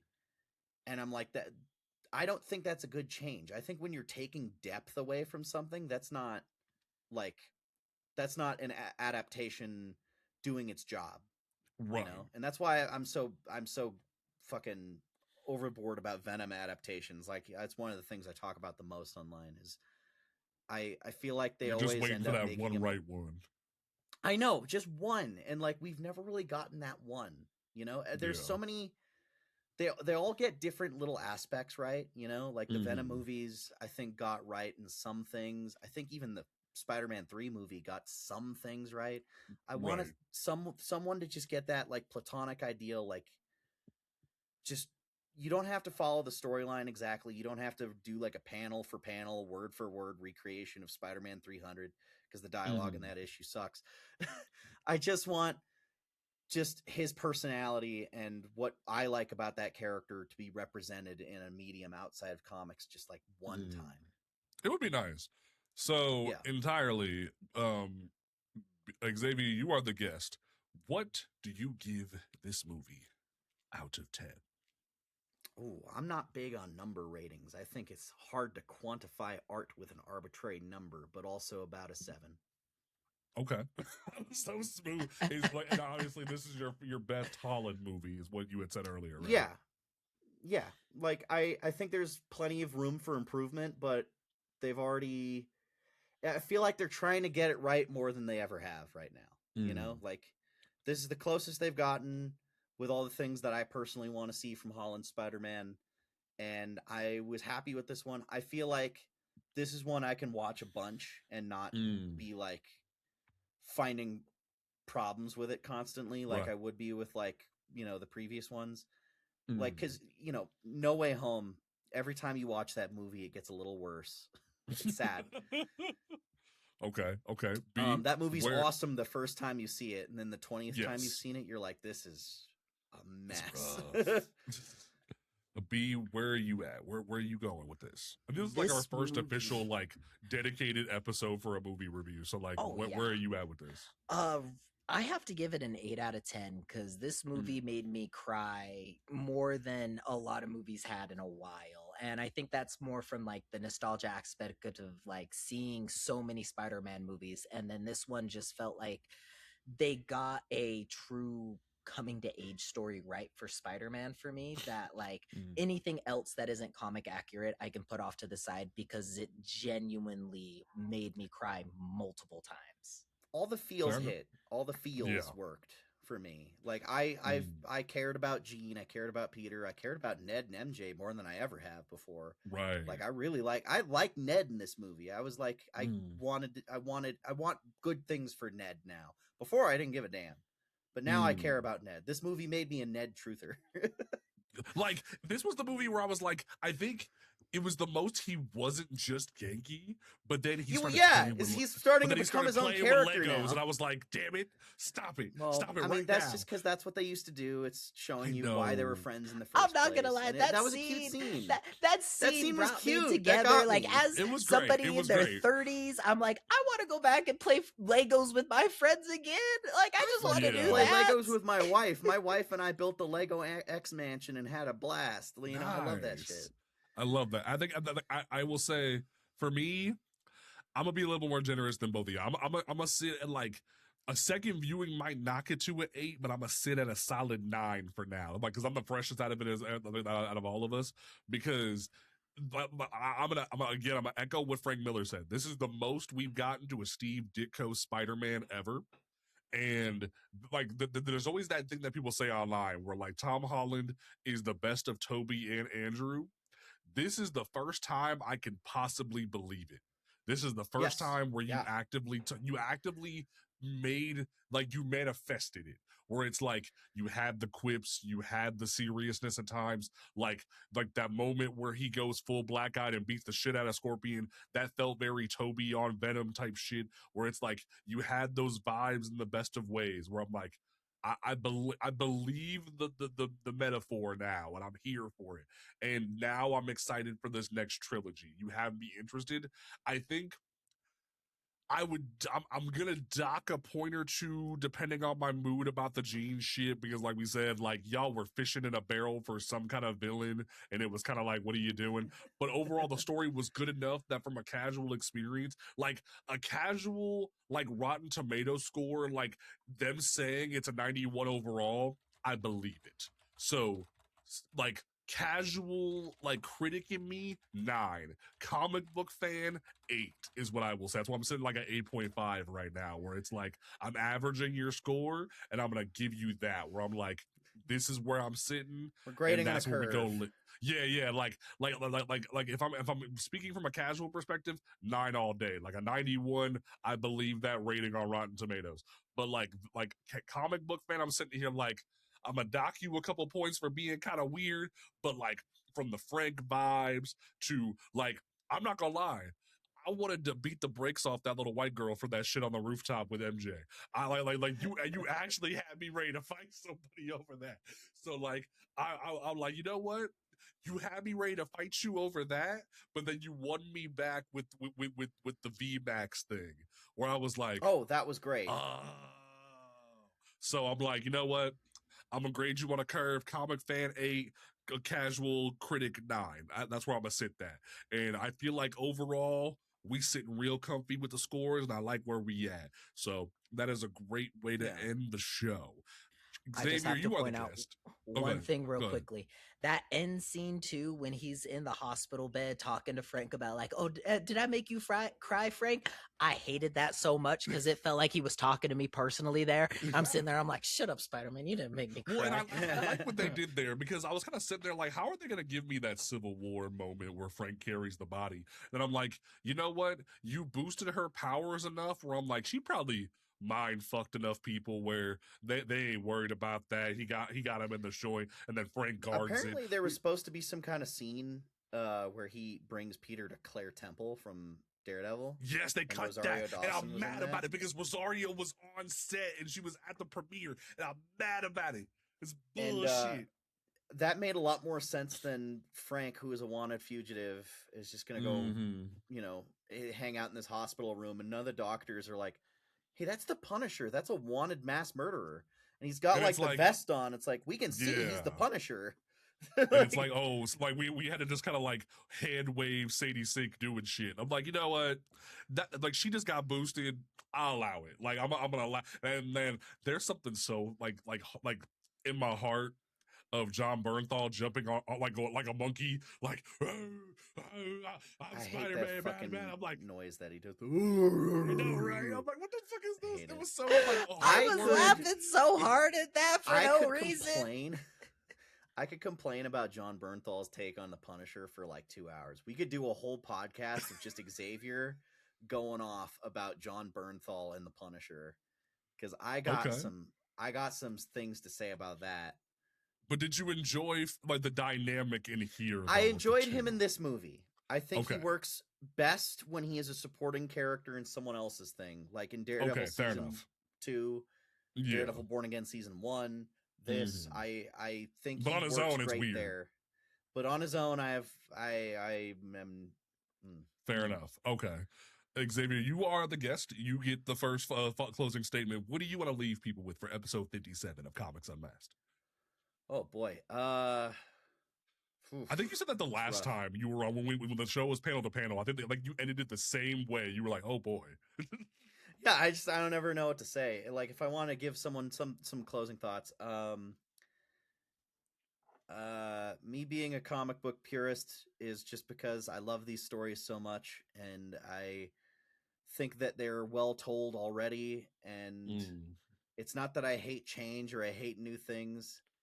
I just wish that we gave a little bit more respect and love to the stories the way they were, not just the characters or their costumes, but just the actual stories being told. And if I come off as very harsh to Marvel adaptations, it is really just because I love the source material so much, and I want them to be better, and I have high expectations, not because I'm a snob, just because I love this shit. This stuff is like it's my life. This gives me life. This is my favorite thing in the Love that. universe, right? That was a great way to put that. So yeah, you don't have to agree with me in all of my takes because I can be really cranky and grouchy and like a crotchety old man about Spider-Man shit. But that's just how I enjoy these things, and if you love it a completely different way, I love that for you, and that's great, and that's how things should be. Is we're all different, I dig that. All and right.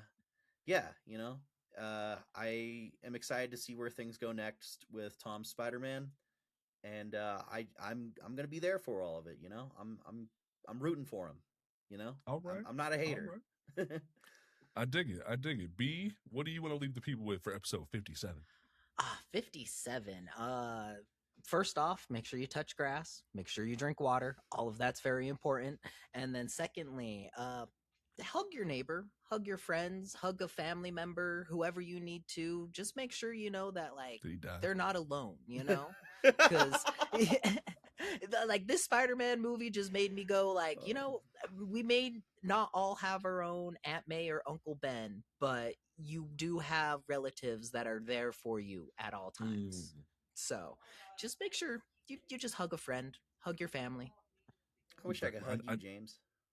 Hey, we're gonna make that happen one of these days. We're gonna make it happen. We should. We got to make that work. Oh, for you've been sure. there for me for a good long time, and I appreciate you, man. I love you, brother. Thank you for everything you've done for me. For sure. Not only do I love that I can call one of my best friends that I've had the past few years, Xavier, up to do this show for me, because we both have a love and hate relationship with the wall crawler. Like I was even like at the theater in protest with my Miles shirt on, like we go stand tall. I have that same shirt too. I know, right? Like Amazon print to order is so much fun. I love it. Yeah. Like I thought this was a great outing. I'm excited for the future. Love what the comic book industry is doing as of late when it comes to print. I'm excited for the future. I'm gonna reach out to a contact about the Kirkman situation because I want to get some information for an article this week. But overall, Kevin Feige hates black people. Thank you so much. Have a great day, folks.